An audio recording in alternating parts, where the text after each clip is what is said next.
एक दिन दरबार लगा हुआ था। शहंशाह अकबर अपने सिंहासन पर विराजमान थे और सभी दरबारी अपनी अपनी जगहों पर बैठे थे। मंत्रीगण राजकाज के मसलों पर चर्चा कर रहे थे और फरियादी अपनी अर्जियां लेकर बादशाह के न्याय का इंतजार कर रहे थे। सब कुछ सामान्य था, लेकिन बादशाह जलालुद्दीन मोहम्मद अकबर के चेहरे पर एक अजीब सी बेचैनी थी। आज उनका मन इन रोजमर्रा के कामों में नहीं लग रहा था। उनकी आंखें बार बार दरबार के मुख्य द्वार की ओर जा रही थी, जैसे वो किसी का इंतजार कर रहे हों। दरअसल बादशाह अकबर को अपनी बुद्धिमत्ता और विशाल साम्राज्य पर गर्व था, लेकिन उन्हें सबसे ज्यादा खुशी तब मिलती थी जब कोई उनकी बुद्धि को चुनौती देता था, और इस काम में बीरबल से बेहतर कोई नहीं था। बीरबल, जो न सिर्फ उनके नवरत्नों में से एक थे, बल्कि उनके सबसे करीबी दोस्त भी थे। अकबर ने मन ही मन सोचा, बहुत दिन हो गए बीरबल की अक्ल का इम्तिहान नहीं लिया। उसकी हाजिर जवाबी के चर्चे तो पूरी दुनिया में हैं, लेकिन आज उसे एक ऐसी पहेली में उलझाया जाए जिससे निकलना उसके लिए भी आसमान के तारे तोड़ने जैसा हो। तभी दरबार के पर्दों को हटाते हुए बीरबल ने प्रवेश किया। उन्होंने झुककर बादशाह को सलाम किया। बीरबल ने अकबर के चेहरे पर शरारत भरी मुस्कान देखते हुए कहा, जहां पनाह की जय हो। आज आपके चेहरे की रौनक बता रही है कि आपके मन में कोई नई योजना पक रही है। अकबर खिलखिलाकर हंस पड़े।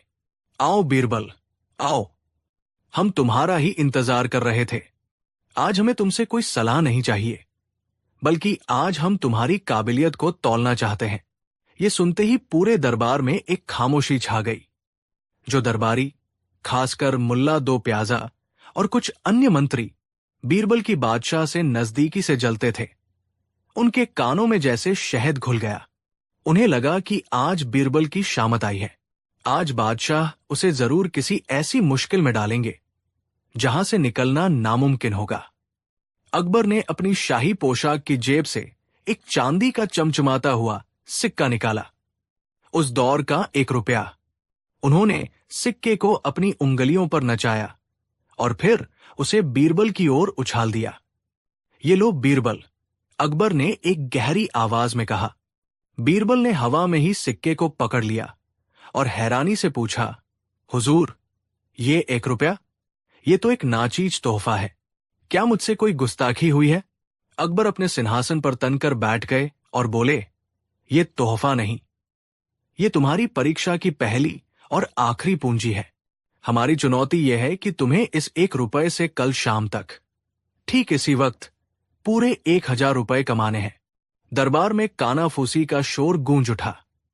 1 रुपए से 1000, वो भी सिर्फ एक दिन में? ये तो सरासर पागलपन था। अकबर ने अपनी उंगली उठाकर सबको शांत किया और अपनी शर्तें गिनवानी शुरू की।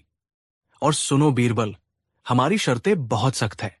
पहली शर्त, तुम ये पैसा किसी से उधार या कर्ज के रूप में नहीं लोगे। दूसरी शर्त, तुम किसी के आगे हाथ नहीं फैलाओगे, यानी भीख मांगना मना है। तीसरी शर्त, तुम शाही खजाने से एक पाई की भी मदद नहीं लोगे। और चौथी और सबसे बड़ी शर्त, तुम कोई ऐसा व्यापार नहीं करोगे जिसमें माल खरीदकर बेचा जाए, क्योंकि उसमें हफ्तों लगते हैं। तुम्हारे पास सिर्फ 24 घंटे हैं। अगर तुम कल शाम तक 1000 रुपए लेकर हाजिर नहीं हुए तो तुम्हें अपनी महाचतुर और बुद्धिमान की उपाधि हमेशा के लिए त्यागनी होगी और ये दरबार छोड़कर जाना होगा। अब तो दरबारियों की खुशी का ठिकाना नहीं रहा। वे मन ही मन जश्न मनाने लगे। ये चुनौती नहीं, बल्कि बीरबल को अपमानित करके दरबार से निकालने का एक शाही तरीका था। सबकी नजरें बीरबल पर थी। उनके चेहरे पर पसीने की एक बूंद तक नहीं थी।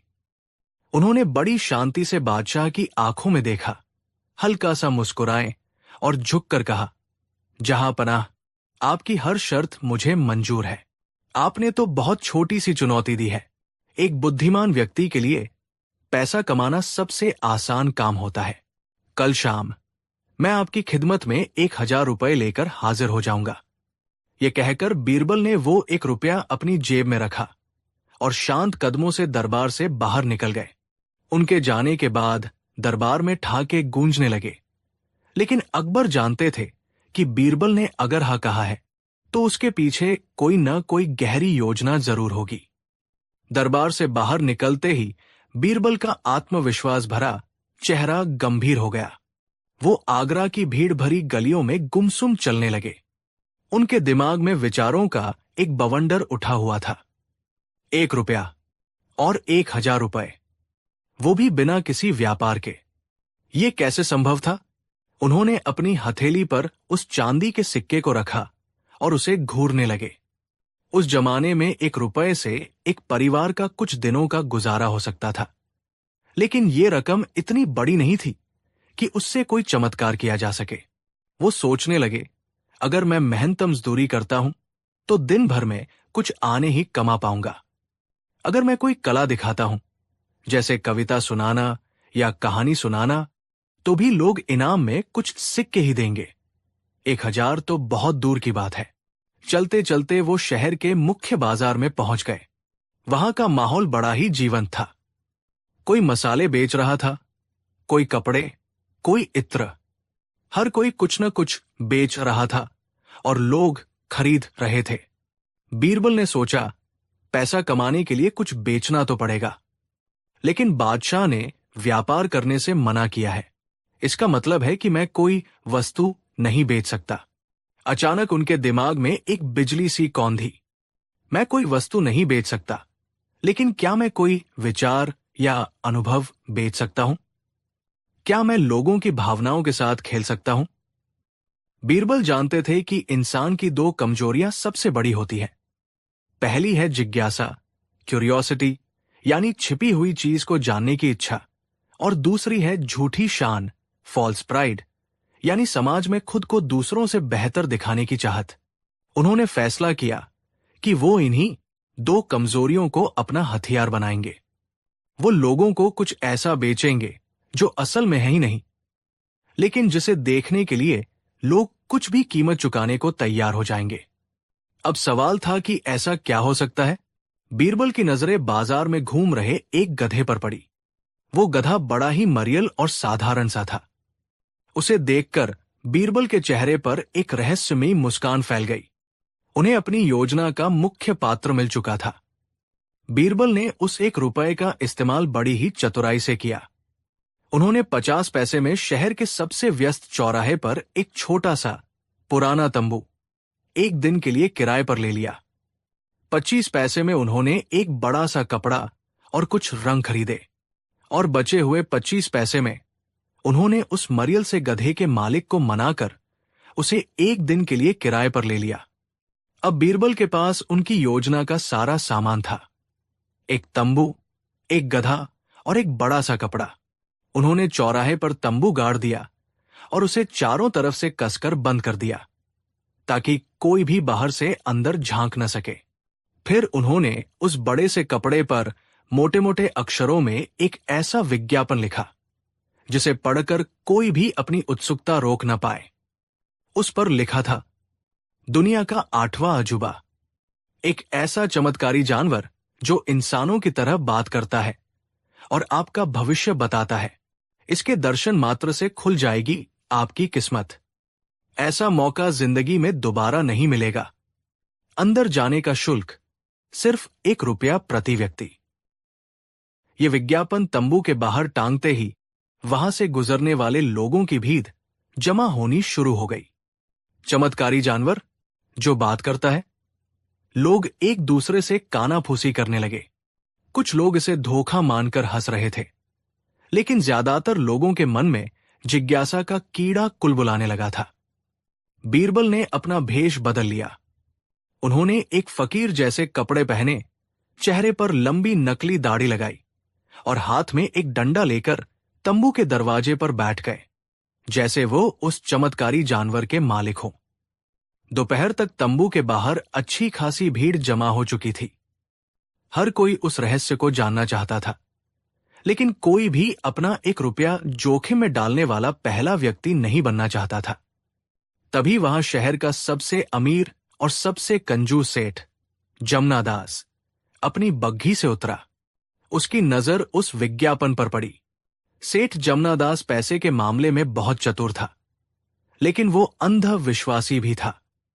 किस्मत खुलने की बात पढ़कर उसकी आंखों में चमक आ गई। उसने बीरबल, जो फकीर के भेष में थे, के पास जाकर रौब से पूछा, ऐ फकीर, क्या ये सब सच है या लोगों को लूटने का कोई नया धंधा शुरू किया है? बीरबल ने शांत भाव से कहा, सेठ जी, मैं किसी को मजबूर नहीं कर रहा। अंदर जो है वो दिव्य है। आप जैसे ज्ञानी पुरुष ही उसकी कीमत समझ सकते हैं। जाइए, अपनी आंखों से देखिए। अगर आपको लगे कि आपका 1 रुपया बर्बाद हुआ, तो मैं आपको 10 रुपए हर्जाना दूंगा। लेकिन मेरी एक शर्त है, आप अंदर जो कुछ भी देखेंगे उसके बारे में बाहर आकर किसी को एक शब्द नहीं बताएंगे, वरना उस जानवर का चमत्कार खत्म हो जाएगा। ये शर्त सुनकर सेठ की उत्सुकता और बढ़ गई। उसे लगा कि अंदर जरूर कोई रहस्यमयी चीज है। 10 रुपए हर्जाने की बात सुनकर उसे ये सौदा फायदे का लगा। उसने अपनी कमर से 1 रुपया निकाला और बीरबल के हाथ में थमाकर तंबू के अंदर घुस गया। तंबू के अंदर घना अंधेरा था। जब उसकी आंखें अंधेरे की आदी हुई, तो उसने जो देखा, उसे देखकर उसका सिर चकरा गया। अंदर कोई चमत्कारी जानवर नहीं था। बीचों बीच वही मरियल सा गधा खड़ा था, जो सुबह बाजार में घूम रहा था, और उस गधे की पूंछ से एक तख्ती लटकी हुई थी, जिस पर लिखा था, इस दुनिया में 2 तरह के गधे होते हैं, एक मैं जो 4 पैरों वाला है, और दूसरा वह जो 1 रुपया खर्च करके मुझे देखने आया है। अब अपनी इस मूर्खता का ढिंढोरा बाहर जाकर मत पीटना, वरना पूरी दुनिया तुम पर हंसेगी। बेहतर यही है कि बाहर जाकर इस चमत्कार की इतनी तारीफ करो कि दूसरे गधे भी अंदर आने को मजबूर हो जाएं। सेठ जमनादास का चेहरा गुस्से से लाल हो गया। उसे समझ आ गया कि उसे बुरी तरह ठगा गया है। वो फकीर बीरबल का गला पकड़ने के लिए बाहर भागा, लेकिन दरवाजे पर पहुंचकर रुक गया। उसके दिमाग ने उसे रोका। उसने सोचा, अगर मैंने बाहर जाकर सच बता दिया कि अंदर एक गधा है, तो पूरे आगरा में मेरी बेइज्जती होगी। लोग कहेंगे, देखो, सेठ जमनादास इतना बड़ा व्यापारी होकर भी एक गधे को देखने के लिए 1 रुपया दे आया। मेरी सारी इज्जत, सारी साख मिट्टी में मिल जाएगी। इससे तो अच्छा है कि मैं चुप रहूं। ये सोचकर उसने अपने चेहरे पर एक झूठी, आश्चर्यचकित मुस्कान सजाई और तंबू से बाहर निकला। बाहर खड़ी भीड़ ने उसे घेर लिया। क्या हुआ सेठ जी? क्या देखा अंदर? क्या सच में कोई चमत्कार है? सेठ ने एक लंबी सांस ली और बड़े ही नाटकीय अंदाज में कहा, अद्भुत, अविश्वसनीय। मैंने अपनी पूरी जिंदगी में ऐसा दिव्य प्राणी नहीं देखा। उसकी आंखों में ब्रह्मांड का ज्ञान है। उसने मेरे कान में मेरे भविष्य के बारे में कुछ बताया है। मैं धन्य हो गया। तुम सब भी जाओ और अपने भाग्य को चमकाओ। ऐसा मौका फिर नहीं मिलेगा। सेठ जमनादास जैसे प्रतिष्ठित व्यक्ति के मुंह से ऐसी तारीफ सुनकर भीड़ पागल हो गई। अब किसी को कोई शक नहीं रहा। लोगों में अंदर जाने की होड़ मच गई। एक के बाद एक लोग 1-1 रुपया देते और तंबू के अंदर जाते। अंदर जाकर हर व्यक्ति को अपनी मूर्खता का एहसास होता। हर कोई खुद को कोसता, लेकिन बाहर आकर अपनी इज्जत बचाने के लिए वो सेठ जमनादास वाले झूठ को ही और बढ़ा चढ़ाकर दोहराता। एक विद्वान पंडित अंदर गए। बाहर आकर बोले, अरे, ये तो साक्षात ज्ञान का सागर है। इसने तो वेदों के ऐसे रहस्य बताए जो मैंने कभी नहीं सुने। एक सिपाही अंदर गया। बाहर आकर बोला, क्या ताकतवर जानवर है। उसकी एक दहाड़ से किले की दीवारें हिल जाएं। यहां तक कि बीरबल से जलने वाले कुछ दरबारी भी, जो ये देखने आए थे कि बीरबल क्या कर रहा है, इस झांसे में आ गए। वे भी अंदर गए, ठगे गए और बाहर आकर अपनी झूठी शान में तारीफों के पुल बांध दिए। ये एक ऐसी मनोवैज्ञानिक भेड़चाल थी जिसमें हर कोई इसलिए शामिल हो रहा था क्योंकि बाकी सब हो रहे थे। कोई भी खुद को अकेला मूर्ख साबित नहीं करना चाहता था। सूरज ढलने तक बीरबल के सामने सिक्कों का एक पहाड़ खड़ा हो गया था। जब भीड़ छंट गई तो बीरबल ने अपना तंबू उखाड़ा, गधे को उसके मालिक को शुक्रिया के साथ लौटाया और सिक्कों की गिनती करने बैठे। 1, 2, 100, 500, 1000। गिनती रुकी ही नहीं। उनकी कमाई उम्मीद से कहीं ज्यादा थी। उनके पास पूरे 2150 रुपए जमा हो चुके थे। बीरबल मुस्कुराए। उन्होंने इंसान की 2 कमजोरियों से खेलकर 1 रुपए को 2000 से भी ज्यादा बना दिया था। अगली शाम अकबर का दरबार फिर से लगा। बादशाह बेचैनी से बीरबल का इंतजार कर रहे थे। दरबारी आपस में खुसर फुसर कर रहे थे। आज बीरबल का आखिरी दिन है। वो खाली हाथ आएगा और बादशाह उसे दरबार से निकाल देंगे। तभी बीरबल ने दरबार में प्रवेश किया। वो अकेले नहीं थे। उनके पीछे 2 सेवक थे जिन्होंने एक भारी बोरी उठा रखी थी, जिसमें से सिक्कों की खनक दूर तक सुनाई दे रही थी। बीरबल ने वो बोरी बादशाह अकबर के कदमों में रख दी। बोरी के खुलते ही चांदी के सिक्के फर्श पर बिखर गए, जिनकी चमक से दरबारियों की आंखें चौंधिया गई। अकबर अपनी गद्दी से खड़े हो गए। बीरबल, ये सब क्या है? ये तो 1000 से कहीं ज्यादा लगते हैं। बीरबल ने झुककर कहा, जहांपनाह, आपने 1000 रुपए मांगे थे। आपकी प्रजा ने मुझे 2 गुने से भी ज्यादा दे दिए। ये लीजिए आपकी अमानत। पूरे दरबार में ऐसा सन्नाटा छा गया जैसे सबको सांप सूंघ गया हो। मुल्ला 2 प्याजा का तो मुंह खुला का खुला रह गया। अकबर ने अपनी हैरानी पर काबू पाते हुए पूछा, लेकिन कैसे बीरबल? ये असंभव है। हमें साफ साफ बताओ, तुमने ये चमत्कार कैसे किया? क्या तुम्हें कोई गड़ा हुआ खजाना मिला? बीरबल मुस्कुराए और बोले, नहीं जहांपनाह, मैंने कोई खजाना नहीं खोजा। मैंने तो बस आगरा के बाजार में दुनिया का सबसे बड़ा खजाना बेचा। कौन सा खजाना? अकबर ने उत्सुकता से पूछा। बीरबल ने जवाब दिया, इंसान की मूर्खता, जहांपनाह। और फिर बीरबल ने अपनी पूरी योजना, तंबू, गधे और उस तख्ती की कहानी दरबार में सुनाई। उन्होंने बताया कि कैसे हर व्यक्ति अपनी झूठी शान बचाने के लिए झूठ बोलता गया और दूसरों को फंसाता गया। जैसे ही बीरबल ने बताया कि उस चमत्कारी जानवर की जगह एक साधारण सा गधा था, पूरा दरबार ठहाकों से गूंज उठा। वे दरबारी जो खुद कल उस तंबू में होकर आए थे, शर्म से पानी पानी हो गए। अकबर हंसते हंसते लोटपोट हो गए। उनकी आंखों से खुशी के आंसू बहने लगे। जब उनकी हंसी थमी तो उन्होंने बीरबल को गले लगा लिया और कहा, वाह बीरबल, वाह, मान गए तुम्हारी अक्ल को। तुमने न सिर्फ हमारी चुनौती पूरी की, बल्कि हम सबको और पूरी दुनिया को एक बहुत बड़ा सबक भी सिखाया है। तुमने साबित कर दिया कि सबसे बड़ी दौलत सोना चांदी नहीं, बल्कि दिमाग में होती है। तुम सच में इस सल्तनत के सबसे कीमती नवरत्न हो। उस दिन के बाद बीरबल की चतुराई का ये किस्सा इतिहास में हमेशा के लिए अमर हो गया। दोस्तों, ये कहानी हमें सिखाती है कि हमारी सबसे बड़ी ताकत हमारी सोच है। परिस्थितियां कितनी भी मुश्किल क्यों न हो, अगर हम दिमाग का सही इस्तेमाल करें तो नामुमकिन को भी मुमकिन बना सकते हैं। और हां, अगली बार जब कोई आपको कोई चमत्कारी चीज दिखाए तो भेड़चाल में शामिल होने से पहले अपनी अक्ल का इस्तेमाल जरूर करना। कहानी 2। ये उन दिनों की बात है जब मुगल साम्राज्य शांति और समृद्धि के दौर से गुजर रहा था। बादशाह अकबर अपने दीवान खास में बैठे थे। बाहर हल्की हल्की बारिश हो रही थी और मौसम बहुत सुहाना था। ऐसे शांत माहौल में अक्सर बादशाह के मन में गहरे दार्शनिक सवाल उठते थे। अकबर ने अपने दरबारियों की ओर देखा और एक सवाल पूछा जिसने सबको सोच में डाल दिया। अकबर ने पूछा, दरबारियों, हम रोज सल्तनत के मसले सुलझाते हैं, लड़ाइयां लड़ते हैं, कानून बनाते हैं, लेकिन आज हमारे मन में एक सवाल है। बताओ, इस पूरी कायनात में, इस पूरे ब्रह्मांड में सबसे शक्तिशाली और सबसे खतरनाक चीज क्या है? दरबार में खामोशी छा गई। एक सेनापति ने कहा, जहांपनाह, सबसे शक्तिशाली चीज एक अजेय सेना है।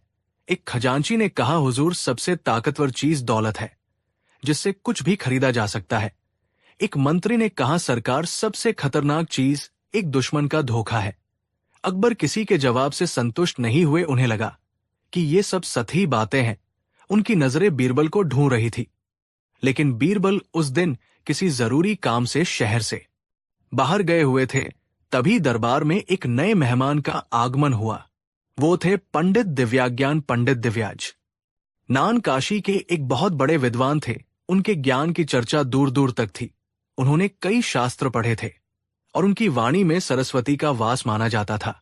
लेकिन उनके ज्ञान के साथ साथ उनके अंदर एक और चीज थी, घमंड। उन्हें लगता था कि इस दुनिया में उनसे बड़ा ज्ञानी कोई नहीं है। पंडित दिव्याज्ञान को जब पता चला कि बादशाह ने ऐसा सवाल पूछा है, तो उन्हें लगा कि यही मौका है बादशाह को प्रभावित करने का और दरबार में अपनी जगह बनाने का। वो मन ही मन बीरबल से बहुत जलते थे। उन्हें लगता था कि बीरबल सिर्फ मजाकिया बातें करके बादशाह का दिल जीतता है, जबकि असली ज्ञान तो उनके जैसे पंडितों के पास है। पंडित दिव्याज्ञान आगे आए और उन्होंने बादशाह को प्रणाम किया।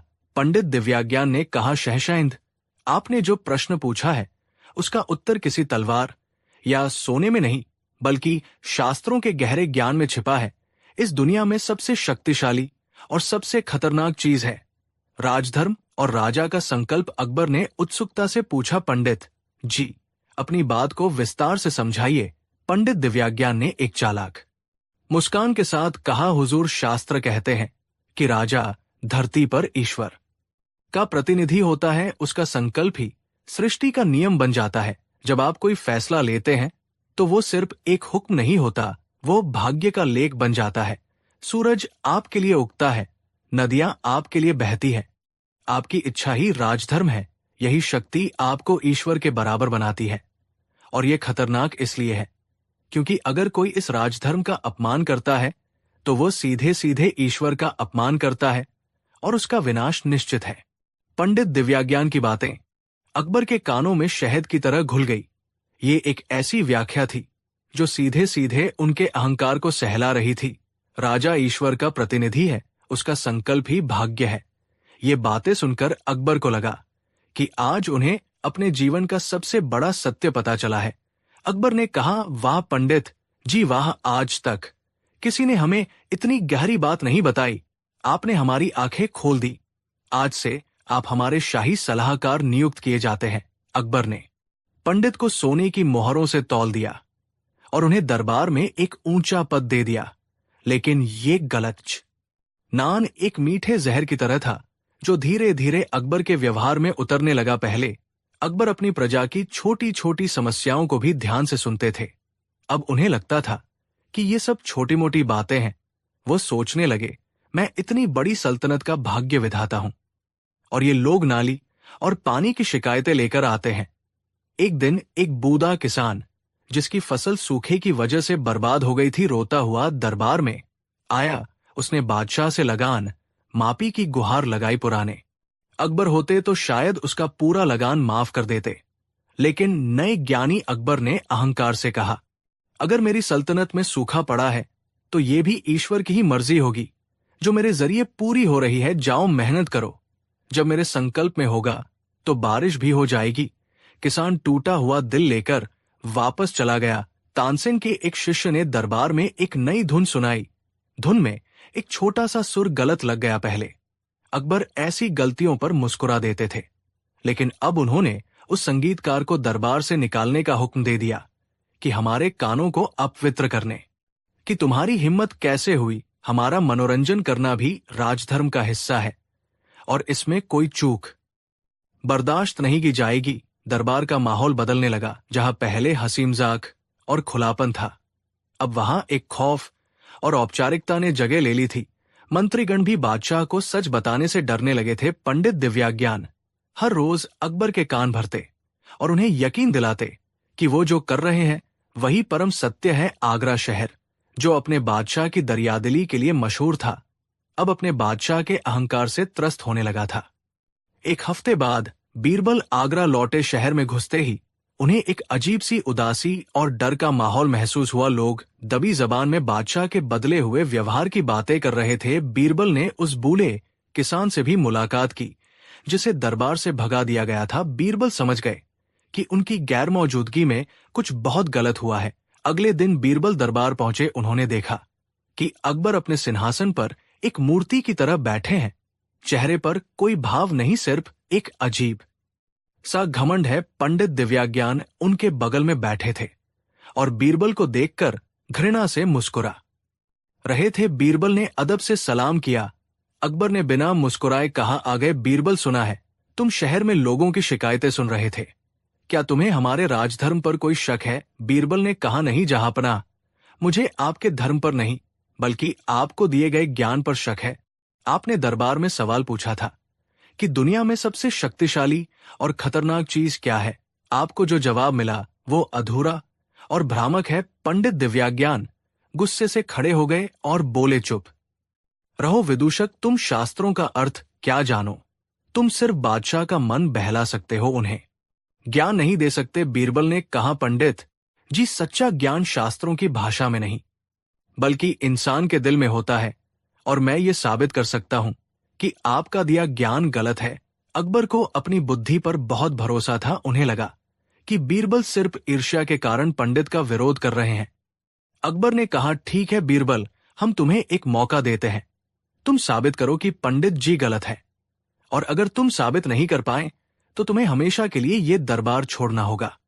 बीरबल ने चुनौती स्वीकार कर ली और कहा, जहांपनाह, दुनिया में सबसे शक्तिशाली और सबसे खतरनाक चीज राजा का संकल्प नहीं बल्कि एक गरीब की आह है, एक मजलूम के दिल से निकली हुई सच्ची पुकार, जिसमें इतनी ताकत होती है कि वो बड़े बड़े साम्राज्यों को हिला सकती है। पंडित दिव्याज्ञान हंसने लगे और बोले, हाँ हाँ, एक कमजोर की बद्दुआ, ये तो अंधविश्वास है।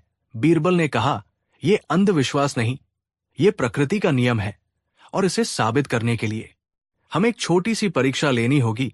बीरबल ने सेवकों को हुक्म दिया कि भट्टी में से एक लोहे की छड़ को एकदम लाल होने तक गर्म करके लाया जाए। थोड़ी देर में सेवक एक दहकती हुई लाल छड़ लेकर आए। उसकी गर्मी से पूरा दरबार तपने लगा। बीरबल ने पंडित दिव्याज्ञान और खुद के बीच में वो छड़ रखवा दी। बीरबल ने पंडित से कहा, पंडित जी, आप कहते हैं कि आपका ज्ञान सच्चा है और मैं कहता हूं कि मेरा ज्ञान सच्चा है। अब फैसला ये सच की आंच करेगी। हम दोनों को इस गर्म छड़ को अपने नंगे हाथों से पकड़ना होगा। जो सच्चा होगा उसका हाथ नहीं जलेगा, क्योंकि सच्चाई उसकी रक्षा करेगी, और जो झूठा होगा उसका हाथ जलकर राख हो जाएगा। ये सुनते ही पंडित दिव्याज्ञान का चेहरा सफेद पड़ गया। उसने हकलाते हुए कहा, ये क्या पागलपन है? ज्ञान की परीक्षा ऐसे नहीं होती, ये तो आत्महत्या है। बीरबल ने कहा, क्यों पंडित जी, आपको तो डरना ही नहीं चाहिए। आपके साथ तो राजधर्म की शक्ति है, बादशाह का संकल्प है, आप तो ईश्वर के बराबर हैं। एक मामूली लोहे की छड़ आपका क्या बिगाड़ेगी? चलिए पहले आप शुरू कीजिए। बीरबल ने अपना हाथ आगे बढ़ाया जैसे वो छड़ को छूने के लिए तैयार हों। उनकी आंखों में कोई डर नहीं था। पंडित दिव्याज्ञान की टांगें कांपने लगी। वो जानता था कि उसका ज्ञान सिर्फ शब्दों का आडंबर है। वो जानता था कि अगर उसने उस छड़ को छुआ तो उसका हाथ हमेशा के लिए बेकार हो जाएगा। उसका सारा ज्ञान, सारा घमंड उस दहकती हुई सच्चाई के सामने पिघल गया। पंडित पीछे हट गया और जमीन पर गिर पड़ा और बोला, नहीं, मैं ये नहीं कर सकता, मुझे माफ कर दो जहांपनाह, मैं झूठा हूं। पूरा दरबार स्तब्ध रह गया। अकबर अपनी आंखों पर विश्वास नहीं कर पा रहे थे। पंडित दिव्याज्ञान रोते हुए बोला, हुजूर, मैंने ये सब बीरबल को नीचा दिखाने के लिए किया। मैं दरबार में सबसे बड़ा ज्ञानी बनना चाहता था, इसलिए मैंने आपको वो ज्ञान दिया जो आपको सुनने में अच्छा लगे, न कि वो जो सच हो। बीरबल ने सेवकों को छड़ हटाने का इशारा किया और अकबर की ओर मुड़कर कहा, देखा जहांपनाह, झूठे ज्ञान में शब्द तो बहुत होते हैं, लेकिन साहस नहीं होता, क्योंकि साहस सिर्फ सच्चाई से आता है। बीरबल ने आगे कहा, जहांपनाह, आप ईश्वर के प्रतिनिधि जरूर है, लेकिन आपका काम अपनी इच्छा थोपना नहीं बल्कि ईश्वर की बनाई हुई प्रजा की सेवा करना है। एक राजा तब तक ही शक्तिशाली है जब तक उसकी प्रजा की दुआएं उसके साथ है। जिस दिन उस बूढ़े किसान जैसी हजारों आह आपके खिलाफ उठेंगी, उस दिन आपकी सल्तनत की नींव हिल जाएगी। यही दुनिया की सबसे बड़ी शक्ति है और यही सबसे बड़ा खतरा अकबर के सिर से अहंकार का नशा उतर चुका था। उन्हें अपनी गलती का एहसास हुआ। उन्हें उस किसान का चेहरा याद आया, उस संगीतकार का अपमान याद आया। उनकी आंखों में आंसू आ गए। वे अपने सिंहासन से उतरे और पहली बार भरे। दरबार में उन्होंने अपनी गलती स्वीकार की। अकबर ने कहा, बीरबल, आज तुमने सिर्फ एक पंडित का घमंड नहीं तोड़ा, तुमने अपने बादशाह का घमंड तोड़ा है। हम गलत थे। हम इस झूठे ज्ञान के नशे में अपनी प्रजा से दूर हो गए थे। अकबर ने तुरंत उस किसान को बुलवाया, उससे माफी मांगी और उसका लगान हमेशा के लिए माफ कर दिया। उस संगीतकार को भी वापस दरबार में इज्जत दी गई। पंडित दिव्याज्ञान को देश निकाला दे दिया गया, ये कहकर कि जिस ज्ञान से इंसानियत न सीखी जाए वो ज्ञान जहर के समान है। तो दोस्तों, इस तरह बीरबल ने एक बार फिर साबित कर दिया कि सच्ची बुद्धि आडंबर में नहीं बल्कि सादगी और सच्चाई में होती है। इस कहानी से हमें जीवन के 4 बहुत बड़े सबक मिलते हैं। पहला, ये कि चापलूसी से सावधान रहें। हमेशा उन लोगों से बचें जो सिर्फ वही कहते हैं जो आपको सुनना अच्छा लगता है। सच्चा दोस्त और सलाहकार वह है जो आपको कड़वा सच बताने की हिम्मत रखता है। कहानी 3। कहानी की शुरुआत होती है आगरा शहर के एक छोटे से मोहल्ले से, जहां दीनानाथ नाम का एक बुजुर्ग व्यक्ति रहता था। दीनानाथ बहुत ही गरीब था और एक छोटी सी दुकान पर मुनीम का काम करता था। उसकी पूरी जिंदगी ईमानदारी और मेहनत की मिसाल थी। दीनानाथ का एक ही सपना था कि वो अपनी बेटी की शादी धूमधाम से करे और अपने बुढ़ापे के लिए कुछ पैसे जमा कर ले, ताकि उसे किसी के आगे हाथ न फैलाना पड़े। पिछले 20 सालों से दीनानाथ अपनी तनख्वाह में से एक एक पैसा काटता, अपनी जरूरतों को मारता और पैसे बचाता। उसने कभी अच्छा खाना नहीं खाया, कभी नए कपड़े नहीं पहने, सिर्फ इसलिए कि वो अपनी बेटी के भविष्य को सुरक्षित कर सके। बूंद बूंद से घड़ा भरता है, और ठीक वैसे ही दीनानाथ ने धीरे धीरे करके 50 सोने की मोहरें जमा कर ली थी। यह रकम आज के जमाने में भले ही कम लगे, लेकिन उस गरीब मुनीम के लिए ये उसकी पूरी दुनिया थी, उसके खून पसीने की कमाई थी। दीनानाथ के पास कोई तिजोरी नहीं थी और न ही उसे किसी और पर भरोसा था। इसलिए उसने उन 50 सोने की मोहरों को सुरक्षित रखने का एक अनोखा तरीका निकाला था। उसके पास एक बहुत पुराना, मोटा और रजाई जैसा भारी ऊनी कोट था, जिसे वो सर्दियों में पहनता था। उसने बड़ी होशियारी से उस कोट के अंदर की अस्तर को थोड़ा सा उधेड़ा और उन 50 सोने की मोहरों को रुई के बीच में छिपाकर ऊपर से दोबारा सिलाई कर दी। अब वो कोट सिर्फ एक कपड़ा नहीं, बल्कि दीनानाथ की चलती फिरती तिजोरी बन चुका था। वो जहां भी जाता, उस कोट को अपनी नजरों से दूर नहीं होने देता था। समय बीतता गया और दीनानाथ की बेटी की शादी तय हो गई। शादी के इंतजाम के लिए उसे कुछ दिनों के लिए शहर से बाहर दूसरे गांव जाना पड़ा। दीनानाथ को लगा कि सफर में इतना कीमती कोट और उसमें छिपी मोहरें साथ ले जाना सुरक्षित नहीं होगा। रास्ते में चोर डाकुओं का डर था। उसने सोचा कि कोट को आगरा में ही किसी भरोसेमंद आदमी के पास रखवा देना चाहिए। बहुत सोचने के बाद उसे रसीला धोबी का ख्याल आया। रसीला धोबी दीनानाथ के मोहल्ले में ही रहता था और दीनानाथ के कपड़े पिछले कई सालों से वही धोता था। दोनों के बीच अच्छी जान पहचान थी और दीनानाथ रसीला को अपना दोस्त मानता था। दीनानाथ को लगा कि रसीला से ज्यादा सुरक्षित जगह और कोई नहीं हो सकती। अगली सुबह दीनानाथ अपना पुराना मैला कोट लेकर रसीला धोबी की दुकान पर पहुंचा। रसीला उस समय कपड़ों की इस्त्री कर रहा था। दीनानाथ ने कहा कि रसीला भाई, मैं अपनी बेटी की शादी के सिलसिले में कुछ दिनों के लिए बाहर जा रहा हूं। ये मेरा पुराना ऊनी कोट है, ये काफी गंदा हो गया है। तुम इसे अच्छे से धोकर अपने पास ही रखना। जब मैं वापस आऊंगा तो इसे ले लूंगा और तुम्हारी धुलाई के पैसे भी दे दूंगा। रसीला धोबी ने हंसते हुए कोट ले लिया और कहा कि अरे दीनानाथ काका, आप बेफिक्र होकर जाइए, आपका कोट यहां एकदम सुरक्षित रहेगा। मैं इसे ऐसा चमका दूंगा कि आप पहचान भी नहीं पाएंगे। दीनानाथ ने राहत की सांस ली। उसने रसीला को यह नहीं बताया कि कोट के अंदर सोने की मोहरें छिपी है। उसे लगा कि अगर वो नहीं बताएगा तो रसीला को कभी पता नहीं चलेगा, और अगर बता दिया तो शायद रसीला की नीयत डोल जाए। यही दीनानाथ की सबसे बड़ी भूल साबित हुई, या शायद उसकी सावधानी ही उसकी मुसीबत बन गई। रसीला धोबी स्वभाव से तो मीठा बोलता था, लेकिन अंदर से वो बेहद लालची था। जैसे ही दीनानाथ गया, रसीला ने कोट को धोने के लिए भट्टी पर चढ़ाने की तैयारी की। कोट बहुत भारी था। रसीला को लगा कि शायद ये पुराना ऊनी कोट पानी सोखने के बाद और भारी हो जाएगा, लेकिन जब उसने कोट को अच्छी तरह टटोला तो उसे अस्तर के अंदर कुछ कठोर और गोल चीजें महसूस हुई। रसीला की उत्सुकता बढ़ गई। उसने इधर उधर देखा, दुकान में कोई नहीं था। उसने कैंची उठाई और कोट के अस्तर का एक छोटा सा हिस्सा उधेड़ दिया। जैसे ही उसने अंदर हाथ डाला, उसके हाथ में एक सोने की मोहर आ गई। रसीला की आंखें फटी की फटी रह गई। उसने और टटोला तो एक के बाद एक 50 सोने की मोहरें बाहर निकल आई। सोने की चमक ने रसीला की आंखों पर लालच का पर्दा डाल दिया। 50 सोने की मोहरें, इतनी दौलत तो रसीला ने सपने में भी नहीं देखी थी। उसने सोचा कि मैं जिंदगी भर कपड़े धोता रहूंगा तो भी इतना पैसा नहीं कमा पाऊंगा।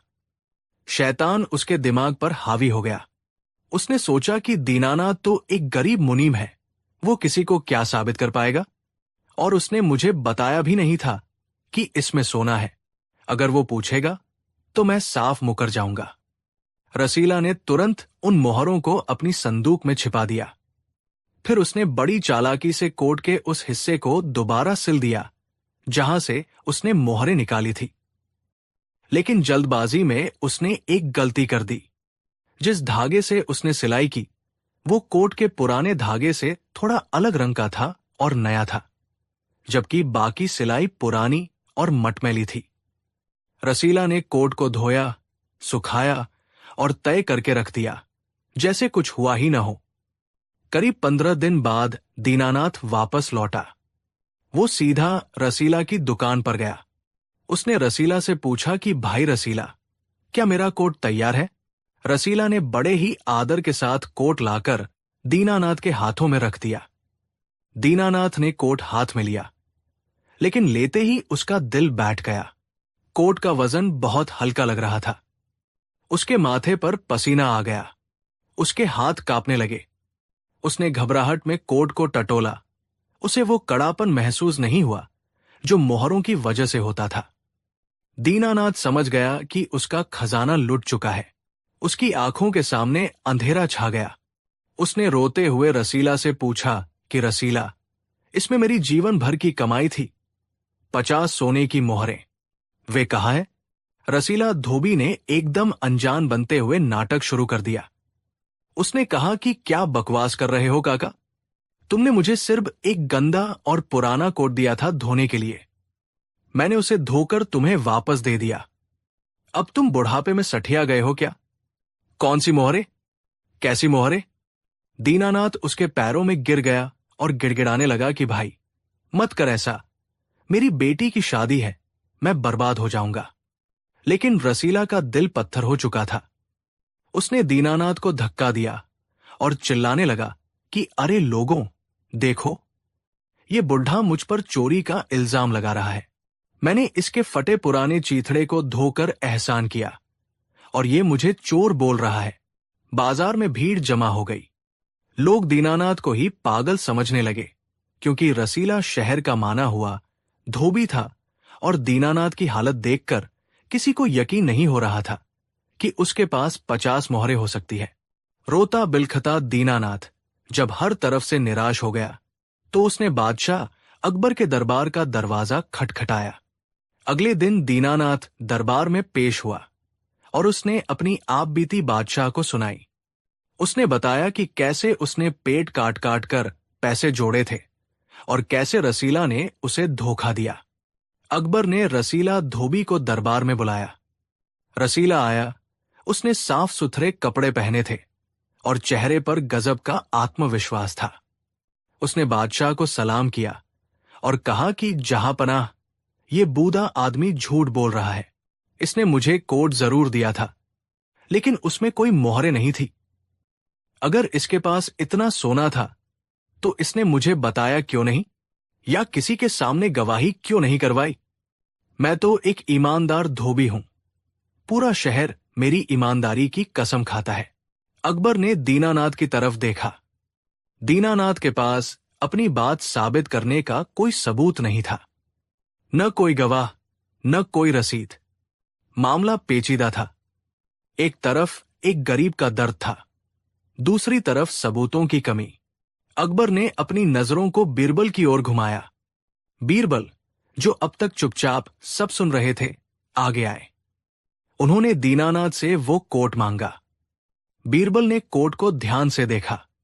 कोट बहुत पुराना था, जगह जगह से घिसा हुआ था। बीरबल ने कोट को अंदर और बाहर से पलटा। अचानक उनकी नजर अस्तर पर की गई एक सिलाई पर पड़ी। बीरबल की आंखों में एक चमक आ गई। उन्होंने रसीला की तरफ देखा, जो अभी भी निर्भीक खड़ा था। बीरबल ने रसीला से पूछा कि रसीला, तुम कपड़े धोने के अलावा और क्या करते हो? रसीला ने कहा कि हुजूर, मैं सिर्फ कपड़े धोता हूं, और अगर कोई कपड़ा थोड़ा बहुत फटा हो तो उसे रफू भी कर देता हूं, ताकि ग्राहक खुश रहे। बीरबल ने मुस्कुराते हुए पूछा कि क्या तुमने इस कोट की मरम्मत की थी? रसीला एक पल के लिए ठिठका। उसे याद आया कि उसने मोहरें निकालने के बाद सिलाई की थी। अगर वो मना करता है और सिलाई पकड़ी जाती है तो वो झूठा साबित होगा। इसलिए उसने चतुराई दिखाते हुए कहा कि जी हुजूर, जब मैंने कोट को धोने के लिए खोला तो देखा कि अंदर का अस्तर एक जगह से फटा हुआ था। मैंने सोचा कि ये गरीब आदमी है, भला कहा दर्जी के पास जाएगा, इसलिए मैंने अपनी तरफ से उसे सिल दिया था। ये तो मेरी नेकी थी। बीरबल ने कहा कि बहुत खूब रसीला, तुम तो बड़े नेक इंसान हो।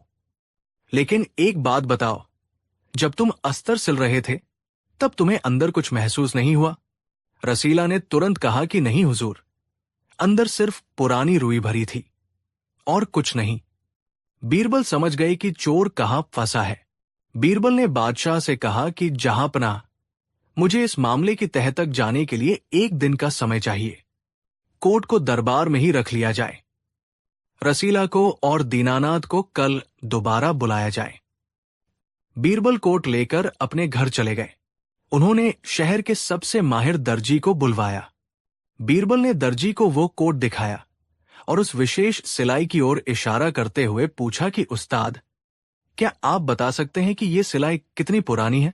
दर्जी ने ध्यान से धागे को देखा, उसे अपने नाखूनों से कुरेदा और फिर सूंघा। उसने कहा कि हुजूर, ये धागा और ये सिलाई बमुश्किल 10 या 15 दिन पुरानी है, जबकि कोट की बाकी सिलाई कई साल पुरानी है। और एक खास बात यह है कि यह धागा आम सिलाई का धागा नहीं है। ये वो मोटा धागा है जो अक्सर धोबी लोग बोरियों को सिलने या मोटे कपड़ों पर निशान लगाने के लिए इस्तेमाल करते हैं। ये बाजार में हर जगह नहीं मिलता। बीरबल को सुराग मिल चुका था, लेकिन सिर्फ ये साबित करना काफी नहीं था कि सिलाई नई है। उन्हें रसीला के मुंह से सच उगलवाना था। बीरबल जानते थे कि अपराधी तब टूटता है जब उसे लगता है कि उसका झूठ पकड़ा गया है, या जब उसे किसी बड़े नुकसान का डर होता है। बीरबल ने एक योजना बनाई। अगले दिन दरबार लगा। रसीला और दीनानाथ दोनों मौजूद थे। बीरबल ने रसीला को बहुत प्यार से बुलाया और कहा कि रसीला, हमने जांच करवाई, तुम्हारी बात सच लगती है। कोट बहुत पुराना है और हो सकता है कि दीनानाथ को गलतफहमी हुई हो कि उसने पैसे इसी कोट में रखे थे। बुढ़ापे में याददाश्त कमजोर हो ही जाती है। ये सुनकर रसीला का चेहरा खिल उठा। दीनानाथ हताश होकर रोने लगा। लेकिन तभी बीरबल ने अपनी चाल चली। बीरबल ने कहा कि रसीला, तुम्हारी ईमानदारी से हम बहुत खुश हैं। बादशाह अकबर तुम्हें शाही धोबी का दर्जा देना चाहते हैं, लेकिन शाही धोबी बनने के लिए एक रस्म होती है। रसीला ने लालच में आकर पूछा कि कैसी रस्म हुजूर? बीरबल ने एक मखमली थैली निकाली और कहा कि ये जादुई सूरमा है। इसे सच का सूरमा कहते हैं। इसे लगाने के बाद इंसान अगर झूठ बोले तो उसकी आंखें जलने लगती हैं और वो हमेशा के लिए अंधा हो जाता है। लेकिन सच्चे इंसान की आंखों की रोशनी और बढ़ जाती है। अब चूंकि तुम सच्चे हो, तुम्हें डरने की कोई जरूरत नहीं। बस ये सूरमा अपनी आंखों में लगाओ और कसम खाकर कहो कि तुमने मोहरे नहीं ली। उसके बाद तुम्हें शाही इनाम मिलेगा। रसीला पसीने से तरबतर हो गया। अंधा होने का डर, वो अंधविश्वासी था। उसके हाथ कांपने लगे। उसने सोचा कि अगर ये सूरमा सच में जादुई हुआ तो मेरी आंखों की रोशनी चली जाएगी तो दौलत किस काम की। बीरबल ने उसकी घबराहट देख ली। बीरबल ने अपनी आवाज सख्त करते हुए कहा कि क्या हुआ रसीला, हाथ क्यों कांप रहे हैं? लगाओ सुरमा। रसीला की हिम्मत जवाब दे गई। वो बीरबल के पैरों में गिर पड़ा और रोने लगा कि मुझे माफ कर दो हुजूर, मुझसे गलती हो गई। लालच ने मेरी मति भ्रष्ट कर दी थी। मोहरे मेरे घर पर संदूक में रखी है। मैंने ही अस्तर फाड़कर उन्हें निकाला था और फिर सिल दिया था। मुझे अंधा मत करो हुजूर। बीरबल ने मुस्कुराते हुए थैली वापस रख ली और कहा कि इसमें कोई जादुई सूरमा नहीं था, इसमें सिर्फ साधारण राख थी। लेकिन तुम्हारे मन के चोर और डर ने तुम्हें सच बोलने पर मजबूर कर दिया। दरबार में सन्नाटा छा गया और फिर तालियों की गड़गड़ाहट गूंज उठी। बादशाह अकबर ने बिरबल की पीठ थपथपाई। रसीला के घर से 50 मोहरे बरामद की गई और दीनानाथ को वापस दी गई। दीनानाथ की खुशी का ठिकाना न रहा। उसने रोते हुए बीरबल और बादशाह को दुआएं दी। बादशाह अकबर ने रसीला को कड़ी सजा सुनाई।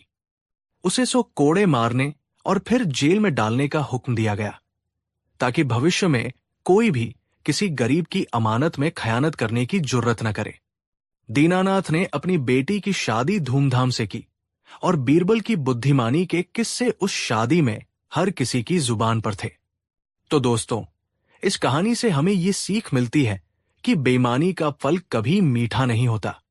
झूठ चाहे कितना भी गहरा गाड़ा गया हो, सच और बुद्धिमानी उसे खोदकर बाहर निकाल ही लेते हैं।